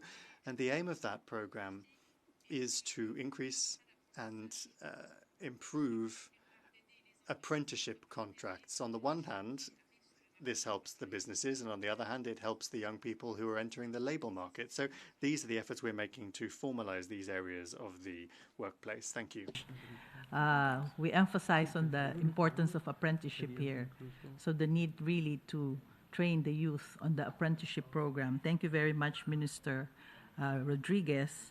I'd like to call on Professor Seche to give his response. Thank you very much.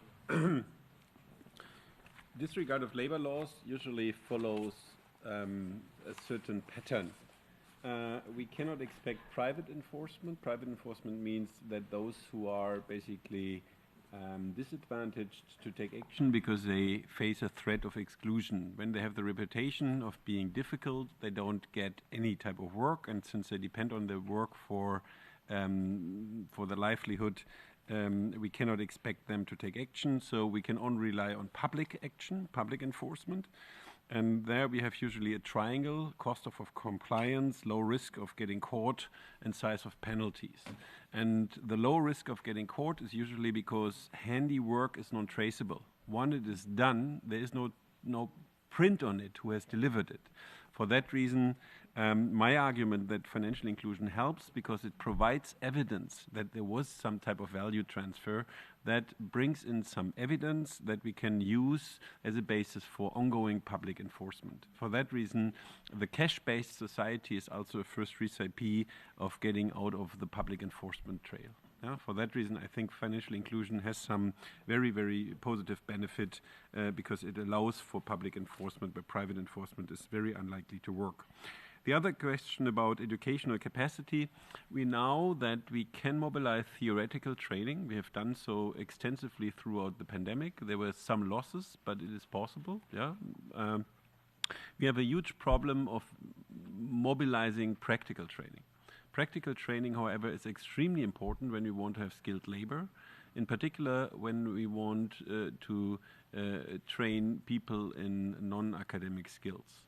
High-quality apprenticeship work requires personal contact, and we are often talking about relatively young people. And these young people are usually immobile simply because they lack the financial means to be mobile and the social skills to remain mobile. And there are certain week-long mobility programs, but I think the few things that regulators here can really change may be a very easy cross-border recognition of certain certificates, training documents, stuff like that, so that the bureaucratic burden is low. However, demobilizing practical training is a bit of a challenge, and I have to admit that I don't have a good solution for that. Thank you. Thank you very much, Professor Seche.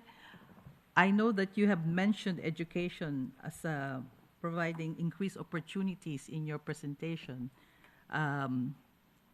Ms. Celine Thévenot, would you like to reply? Thank you.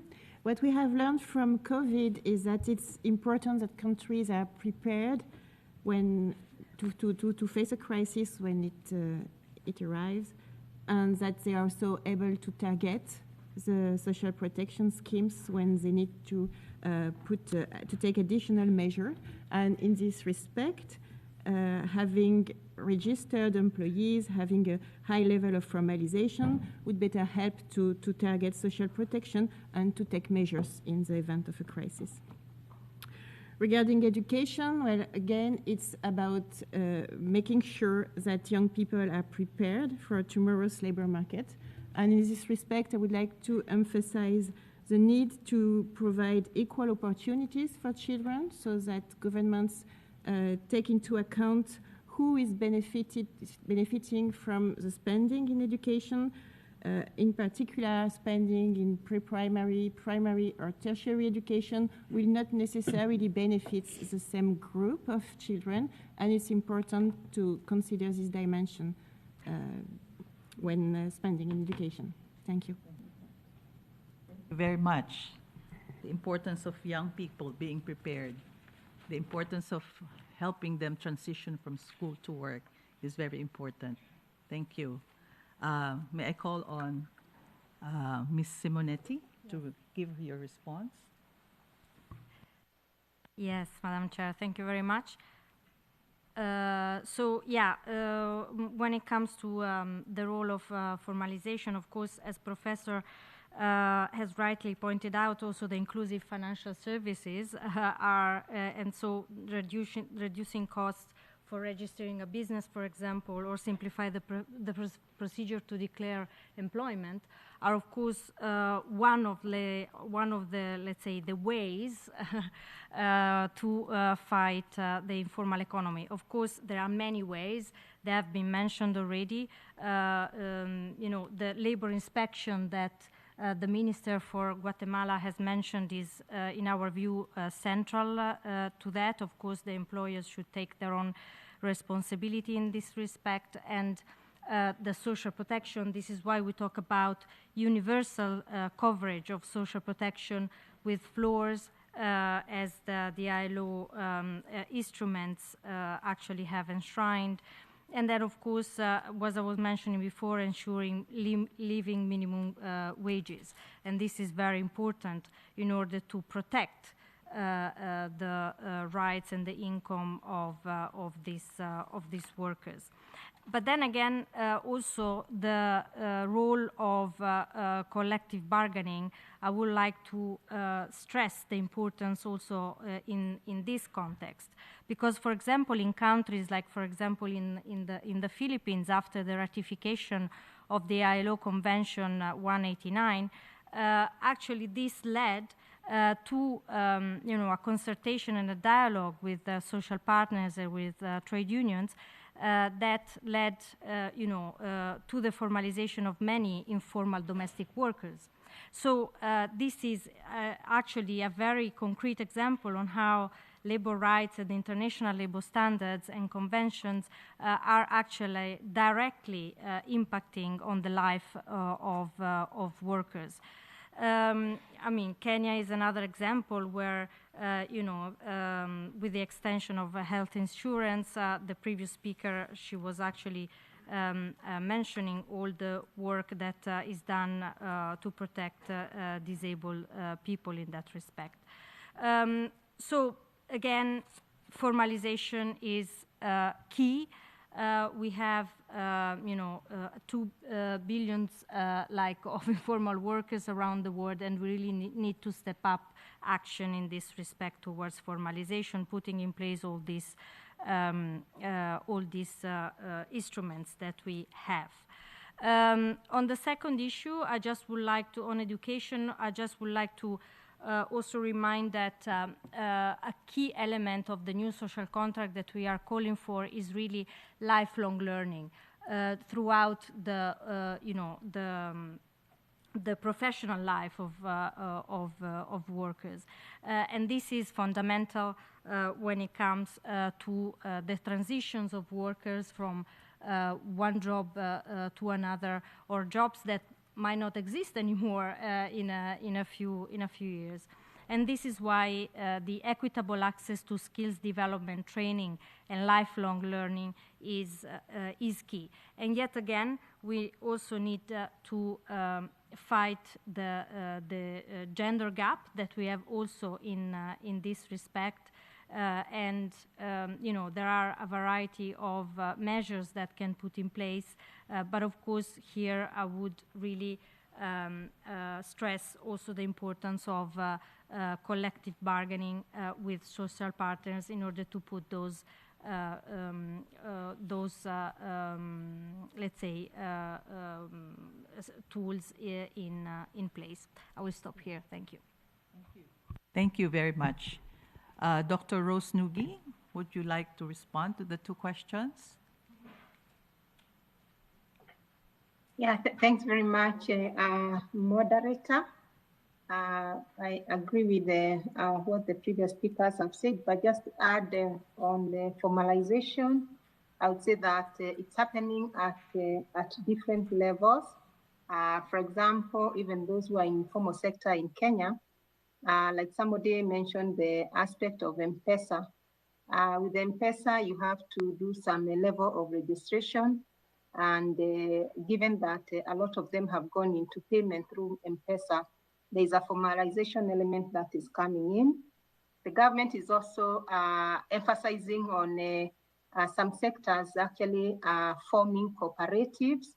For example, just recently, the two-wheelers, motorcycles sector, they have been requested to form cooperatives just to ensure that they can have self-regulation for the sector.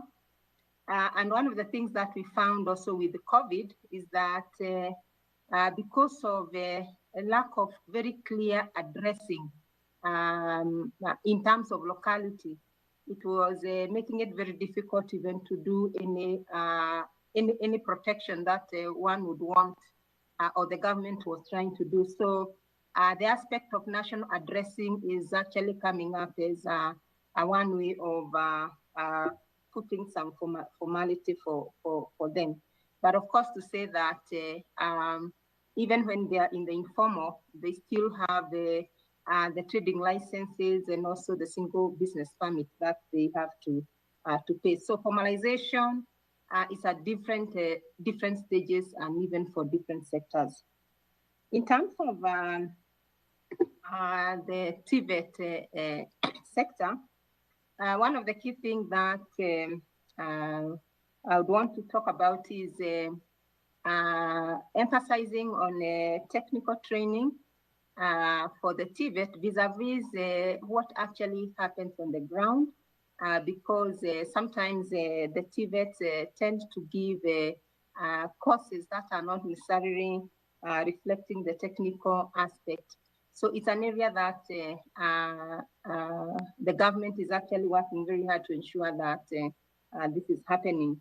And I have mentioned about the Cisco IT Bridge Academy, which is very, very specific, and it's been taken up by the National Industrial Training Authority. And it is meant to build digital skills for the persons with disability. They have actually graduated the very first group of about 34. And these 34 have actually joined the market, which means that it's very, very possible to actually use the vocational kind of training to give skills that are necessary for future works for even persons with disability. And also the aspect of the new curriculum that the country is taking up, and the aspect of coding skills that are being put up from a very early stage in life. So I would say that, yes, there are aspects that one can see in preparing for the working environment with the right skills through the TVET. Thank you. Much for your response. At this point, I'd like to call on Peru. His Excellency Julio de Martine, Minister of Development and Social Exclusion of Peru. You have the floor. Muchas gracias. Thank you very much, Madam Chair, dear colleagues.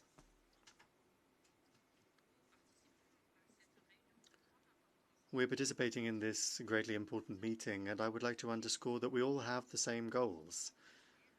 We want to prevent social problems, but we can only address or resolve these problems if we work in an organized way, in solidarity and properly organized. Regarding our international programs, but also our national programs, the national programs of each member.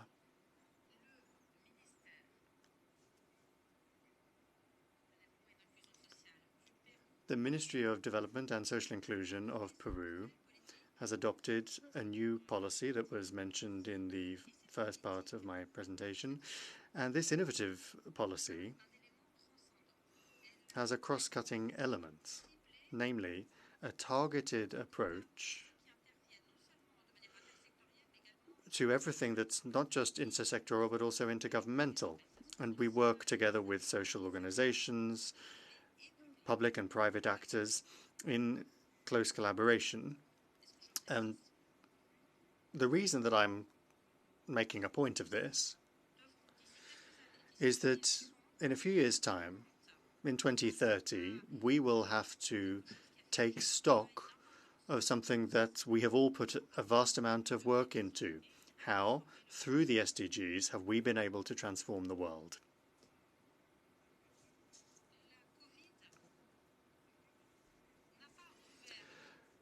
COVID didn't expose anything that we weren't already aware of.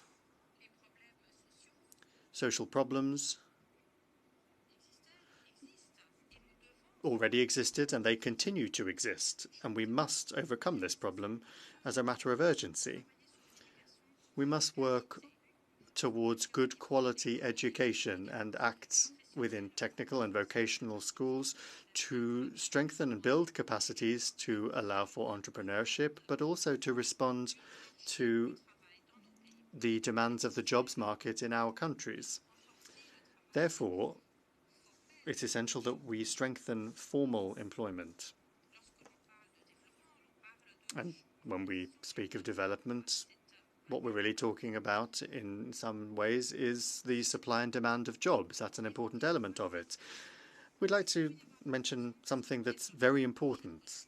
That is that there can be no inclusion without development. Dear colleagues, we can only address social inclusion if we look at the fundamental rights of our citizens, but that will only be possible if we strengthen all of our strategies holistically on the basis of international cooperation, but also we need to look at how we can act at the national level in each of our countries. And we should take various different approaches, and I would just like to mention one that concerns my country. In my country, we have more than 40 indigenous languages, and there again, we should take a look at social development and consider this question, which is an area in which we need to build capacities. I think it's a major challenge that still needs to be overcome, and I think that we will be able to achieve that by 2030. Thank you. Thank you very much, His Excellency. I'd like to take another question or another response. May I call on Zimbabwe? You have the floor, please. Thank you very much, Chair. Just a few quick issues. Recognizing the importance of inclusive development to the lived realities of key vulnerable populations. The advent of COVID-19 pandemic has tended to exacerbate the already existing inequalities. This is particularly so for the lives and livelihoods of persons with disabilities. Just a few quick issues regarding the same. One, the pandemic witnessed a reversal of the gains that had been realized in the field of, sending persons with disabilities, to giving them some education, for the world of work. One would then ask a question on exactly how is, if other countries tried to bridge that gap, given that a number of persons with disabilities could not benefit from the virtual learning that did take place on account of, the COVID pandemic. Last but not least, on the same issue, it is worth emphasizing that social assistance, though very important, may not actually help persons with disabilities graduate out of poverty. On a similar note, what measures, concrete measures, can be put in place to ensure active aging of our older persons, given their potential, but vulnerable, positions as both contributors to economic development as well as recipients of not so reliable social security products. I thank you. Thank you very much, distinguished representative of Zimbabwe. May I call on Ms. Tomei to give the response?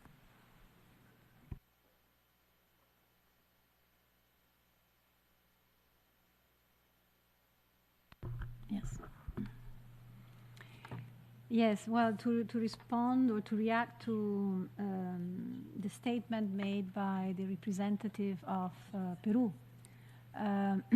Indeed, he is absolutely right in highlighting the importance of a whole of government approach, right? It's, again, the complexity of the issues at hand, the challenges of inclusive and sustainable growth require policy coherence at the national level within the country, which means that indeed the different government agencies should be acting in sync within a framework of development, right? And as you were saying, there is little point in providing quality education if at the same time the macroeconomic policies are not such that they indeed generate the employment opportunities that are required in order for those talents and competencies to be absorbed by the economy. So I think that what we are talking about here is indeed developing a sort of a common vision of a new development paradigm in which the different actors should internally and externally should indeed converge and act in sync. With regard to the question that was raised by the representative from Zimbabwe about what type of policies or measures would be more conducive to enable the inclusion of people with disabilities in labor markets and in societies more generally. Think again, I mean, the panelists, and especially the representative from Kenya, highlighted very clearly that, again, there is not one single measure that will make the trick. So it's, again, having an education system that takes into account the specific circumstances of children with disabilities and take also into account the fact that not all children with disabilities are born to families that are indeed wealthy or in a position to provide the adequate support. So again is the issue of universal access to quality education with a special attention to the specific needs of children with disabilities. And this attention should indeed step in from early childhood. As the representative from the IMF was highlighting, the attitude towards learning can be stimulated and developed from very early childhood. And therefore, investing in early childhood education, which is inclusive and takes into account the diversity of children having different capacities, is absolutely crucial.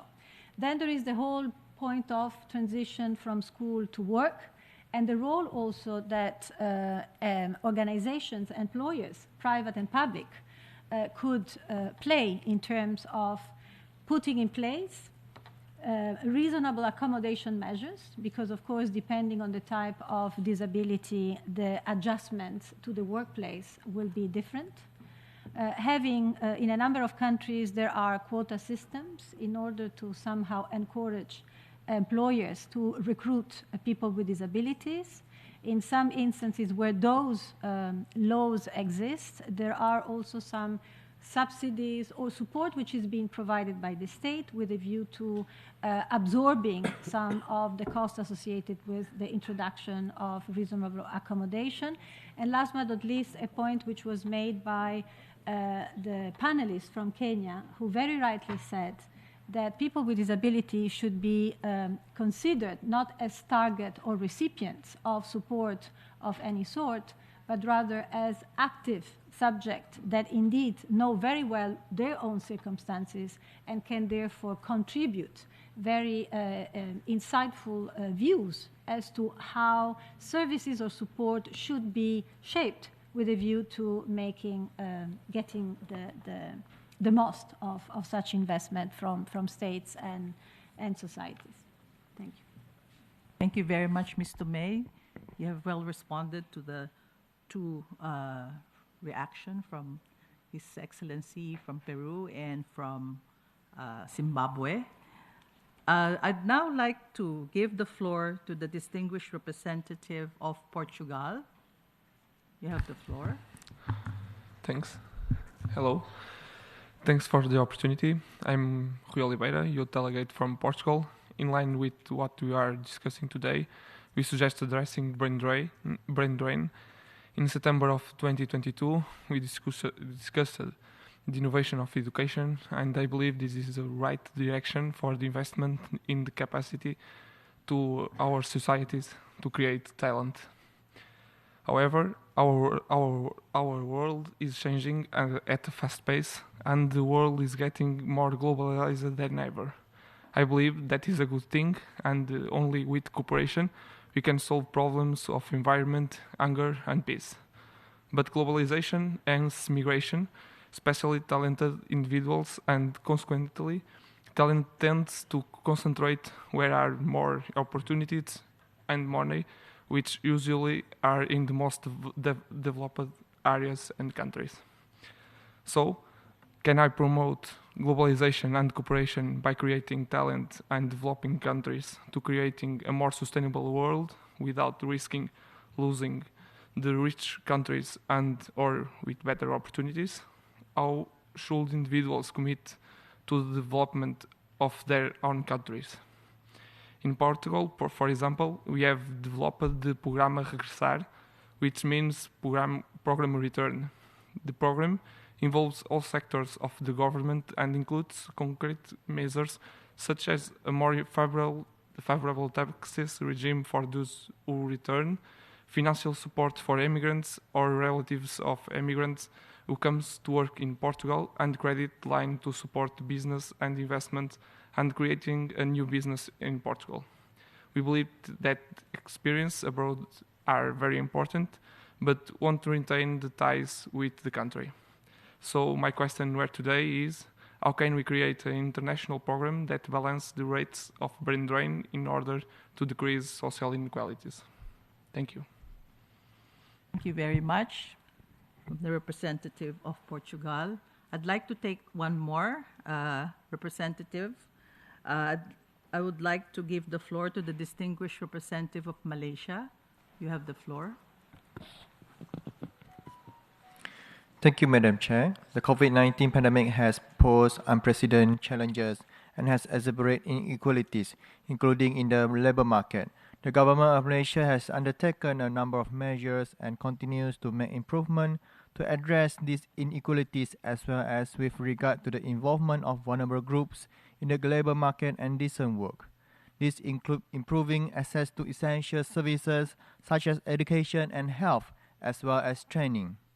In an effort to increase earnings and to uplift the standard of living of the poor, especially the urban poor, the government has mandated a minimum monthly wage of 1,500 ringgit Malaysia for workers in all sectors through the Minimum Wages Order 2022, which came into effect on 1st May 2022. In addition, cash transfer as well as job training and placement are offered to those in need of such assistance. Madam Chair, strengthening social protection and social service delivery mechanism are key in addressing inequalities, particularly those faced by vulnerable groups such as women, children, persons with disabilities, older persons, and informal workers. Under the 12th Malaysia Plan 2021 to 2025, the government has expanded social protection beyond financial aid to include protection for those working in informal sectors. We believe that this will contribute towards strengthening socio-economic resilience and providing equal opportunities, thus ensuring an inclusive and just society. The government is also undertaking efforts to transition workers from vulnerable groups in informal sectors to formal sectors.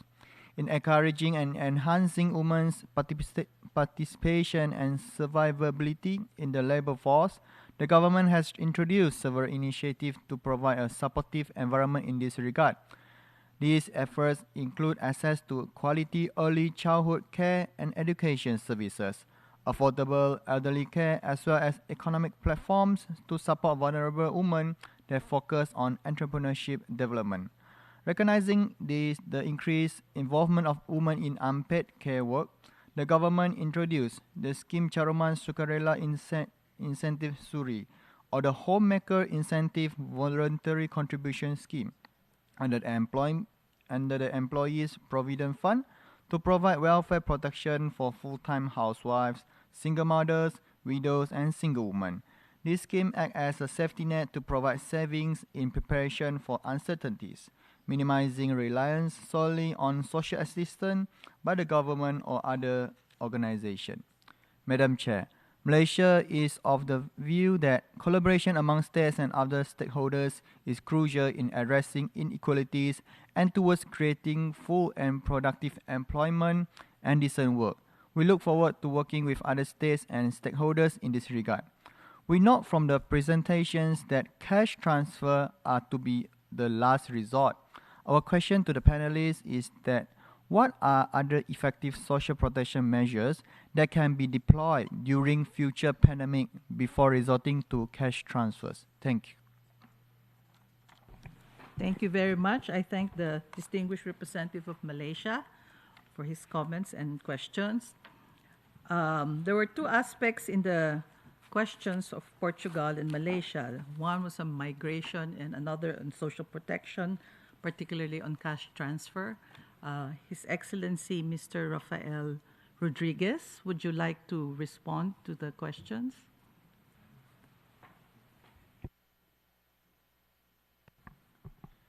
Más que responder a las preguntas, yo creo que se trata de compartir. Beyond a response to these questions, I think the important thing is to share our respective experiences. I think it is good to hear these varying perspectives and analyze the different situations in different countries. There were a few questions raised. Portugal spoke about the international talent program, and here indeed there were asymmetries between countries. We've seen that in Guatemala, people migrate for economic reasons rather than for other reasons. And this means that overall, these are people with families who have a safe environment, a community, but those who have to migrate the most are those that really need to do so. That's what we've seen in Guatemala. And so a program to foster talent here means that we want the talent to stay in our country. And there's this issue of circular migration, which is what we're trying to promote. That means that we have talent going abroad and then come back to our country to put their talent to use and use what they've learned in other countries. And this will also benefit other countries. There's less family disintegration. They learn best practices. They learn to use different technologies and so on. And this is something, I think, that can be very beneficial. We hope that this will become more and more widespread. That was our experience that we were trying to do in our country. With regard to protection measures, before resorting to cash transfers in disasters, we have an agricultural insurance, for example, for agriculture. We are a country that is very vulnerable to climate change. And so small-scale farmers, whenever they're facing extreme weather phenomena, they end up losing part of their harvest. And so we've established agricultural insurance so that these smallholders, when they're faced with a pandemic or other extreme weather phenomena due to climate change, that they will be able to use this agricultural insurance and thus receive aid from the state. That way, these people who are already vulnerable won't lose their entire income. Thank you. Very much. I'd like to call on Professor Seche to respond also to Portugal and Malaysia's comments and questions. Thank you very much. There is an insight in educational science that the economy as a whole will reap the greatest harvest from the kindergarten. Yeah, because that is really important to know, that nothing beats education in early childhood. And I'm strongly convinced that many of the immigration issues we face in some countries, but also some other issues of egalitarian policies, would be less severe if we would have early childhood education.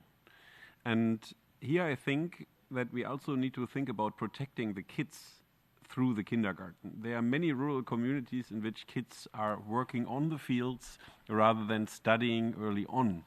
And here again, a well-run kindergarten system, a well-run grammar school system will benefit the kids, but at the same time further equality, because that also needs infrastructure of the state to take care of the kids, also when they're sick and in similar circumstances.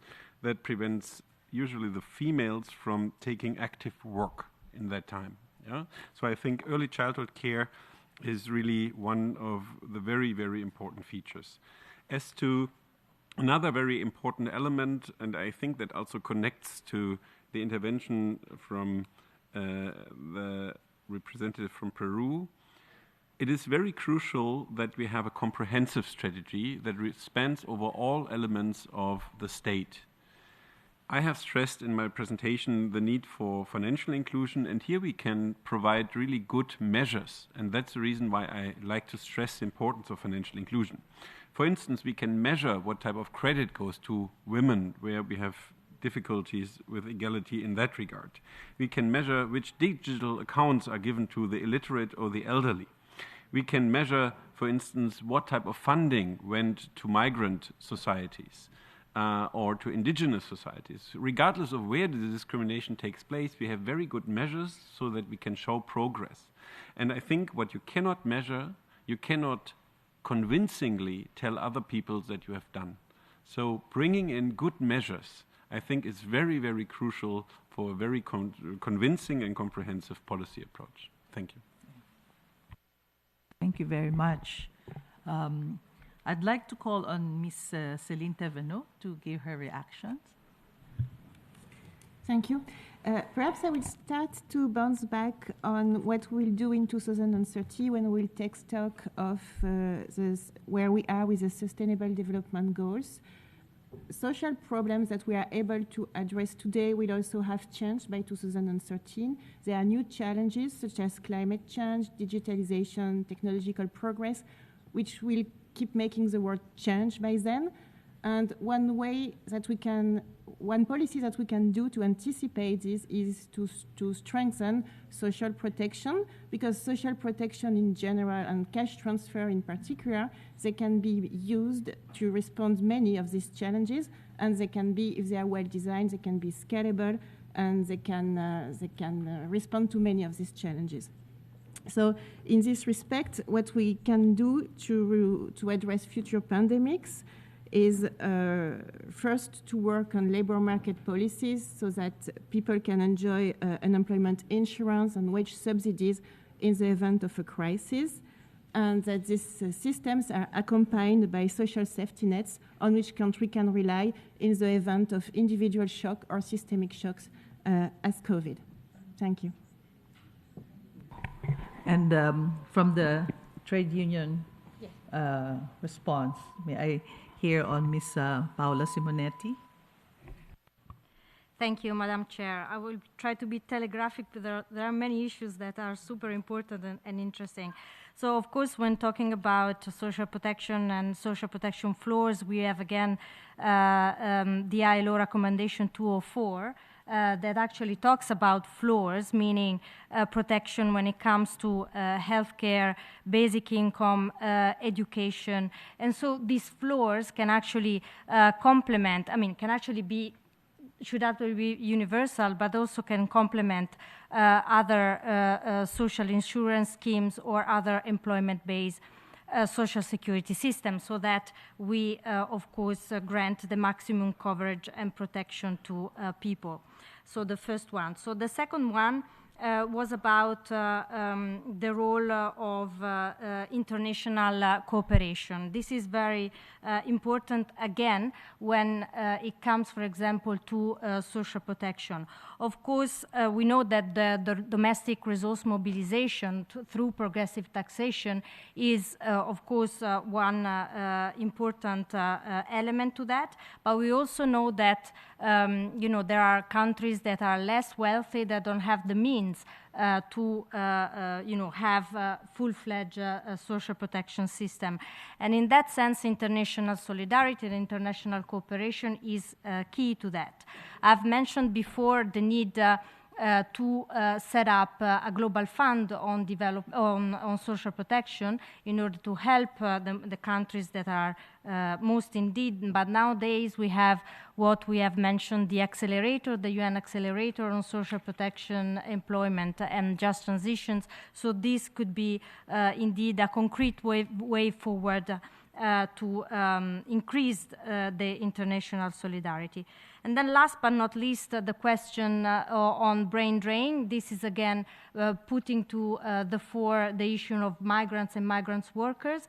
And this is again a key issue because, of course, we want migration to be, to happen out of a choice, not out of a need. And there, of course, in that sense, we should provide and should ensure that decent work and decent employment happens everywhere. But and this is again the role of development cooperation. But on the other side, we want also to avoid the brain drain, so to have a selective approach to migration and, to let them in also only the high qualified, let's say, workers. And therefore, we want, efficient recognition of qualification, of professional qualifications, that it's more, that is done on equal and inclusive standards in that respect. And yet again, we have many examples. We don't have time now, but many examples where, again, trade unions work together with local institutions and with enterprises in order to help migrants and including refugees to be included in the labor market, to find a job, a decent job, of course, also thanks to help in this recognition of qualification and in job training in order to, to make those people welcome in the countries of destination. Thank you very much. Thank you very much. A very important point on protecting the migrant workers. Both on the issues of migration and also other social protection measures aside from cash transfer. Perhaps we can hear from Ms. Tomei, your response. If you allow me, I would like to say something with regard to the issue of migration, because I think this is actually quite an important point. What we see is that whenever high-skilled labor migration is concerned, countries are indeed poaching for talents. And all the sort of restrictions, requirements that may apply to migration relating to other occupations somehow fall. But in reality, and we have again seen this during the pandemic, as you know, the frontiers were shut down. And there was no possibility for entering or exiting countries. And there are a number of countries which depend very heavily on foreign labor, for instance, in agriculture. And what happened, I'm referring to a discussion that took place in Switzerland, the country in which I live, where indeed the pandemic or the closure of all the frontiers happened at the peak of the COVID outbreak. And this coincided with the harvesting period.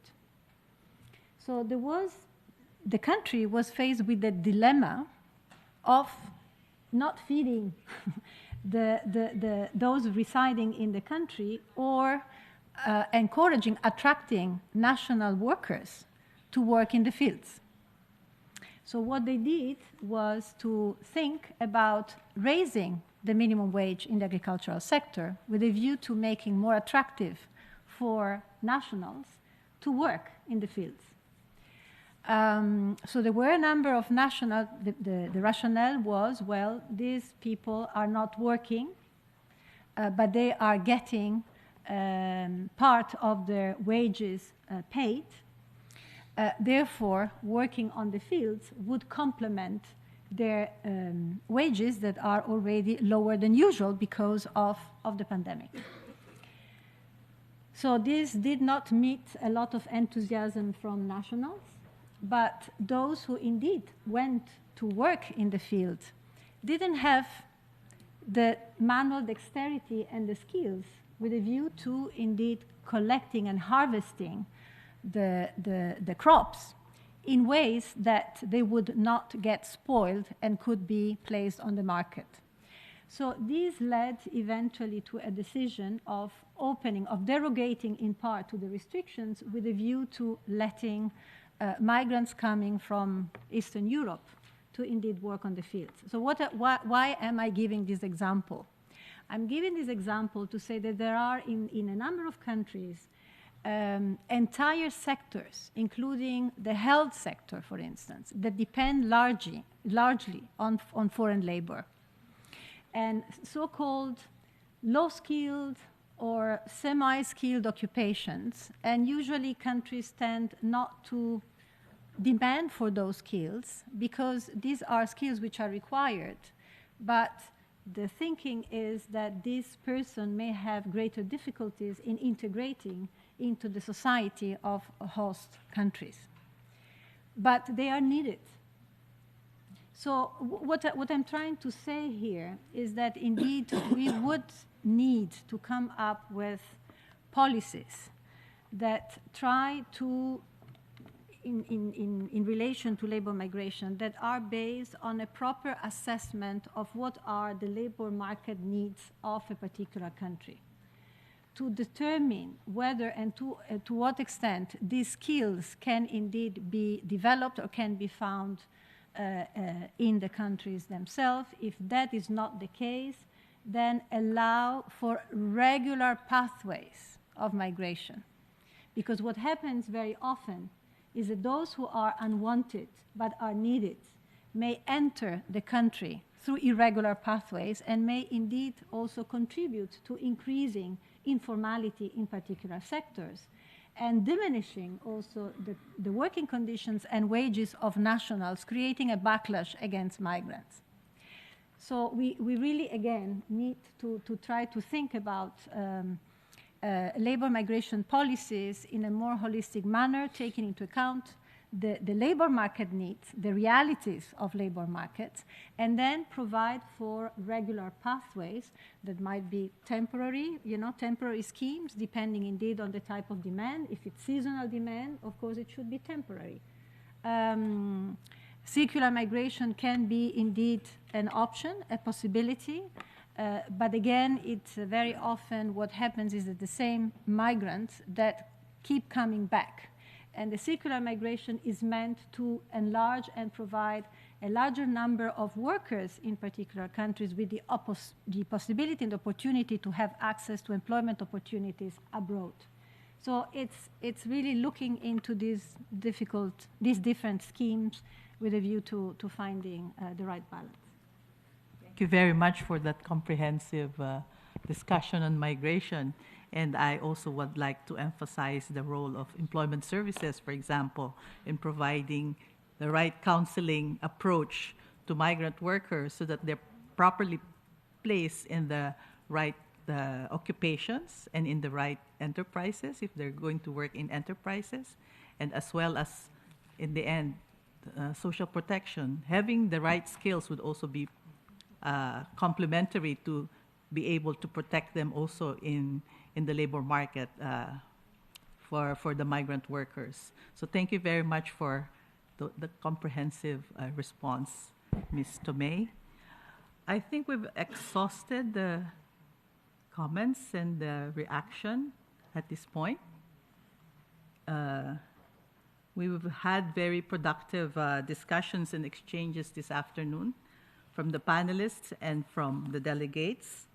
It is plain and unmistakable that we need to put in place policies and measures to create a more inclusive, equitable, and adaptable labor market that addresses the vulnerabilities and ensures adequate protection for all workers. At the same time, we must all be mindful of ensuring that the policies and measures taken are aligned with the implementation of the 2030 Agenda for Sustainable Development through continuous social dialogue. From the discussions we learned about resolving inequalities and poverty would require a combination or a comprehensive set of measures and programs. It is important to require governments, employers, and workers' organizations to work together for genuine social dialogue. We also heard about financial exclusion as a precondition for any successful policy approach, and that it reduces transaction costs for the formal economy, and of course, the importance of digitalization or digitation. We heard also about the need of emphasizing and addressing inequalities at all stages of income information, the need for measures to include investment in basic services to mitigate some of the inequalities, and also that the well-functioning, inclusive labor markets will require social safety nets so that inequalities are mitigated. We also heard about policies to ensure inclusive labor markets supporting women's equality access to the labor market and decent work, the need to look into emerging economies and sectors, the green economy and the care economy. We've also learned about the measures in promoting disability inclusion, better access to education and training, assistive technologies, and also helping with entrepreneurial skills, skills development, and incentivizing private sector to engage people with disabilities. And finally, we've also heard about the importance of social protection measures, whether they're migrant workers, people in the formal sector, also enterprises, the need to have a very comprehensive set of social protection measures to address inequalities in the labor market. We acknowledge the distinct perspectives and unique experiences shared by our distinguished keynote speaker, Ms. Tomei, and the panelists, and thank each one for their contributions. I thank all the delegates for their participation and contributions during this interactive dialogue. I hope that through these interactive discussions, we are able to build avenues of collaboration and cooperation for countries to work in areas of mutual interest so we can advance our respective agenda on the objective of full, productive, and decent work. Thank you, and I now give the floor to the chair. Thank you very much. I would like to thank Her Excellency Carmela Torres for skillfully guiding our discussion today, and of course I would like to as well thank Ms. Manuela Tomei, Assistant Director General of ILO, for her very informative keynote presentation today, and of course our great panelists. Let me as well try to summarize after the great summary of the moderator. The discussion on the topic this afternoon was highly engaging, informative, and interactive, focusing on how to create full and productive employment and decent work to overcome inequalities and accelerate the recovery from the COVID-19 pandemic to ensure the implementation of the 2030 Agenda. The panel discussion highlighted how environmental, social, health, and political crises hit the most vulnerable first, and how these groups are risk takers rather than risk makers, regardless of their insignificant influence on the overall economic, social, and governance conditions. The COVID-19 pandemic affected those in vulnerable situations the most by leaving hundreds of millions of people in hunger. It also undermined and reversed years of efforts made towards attaining sustainable development. It increased poverty and inequality.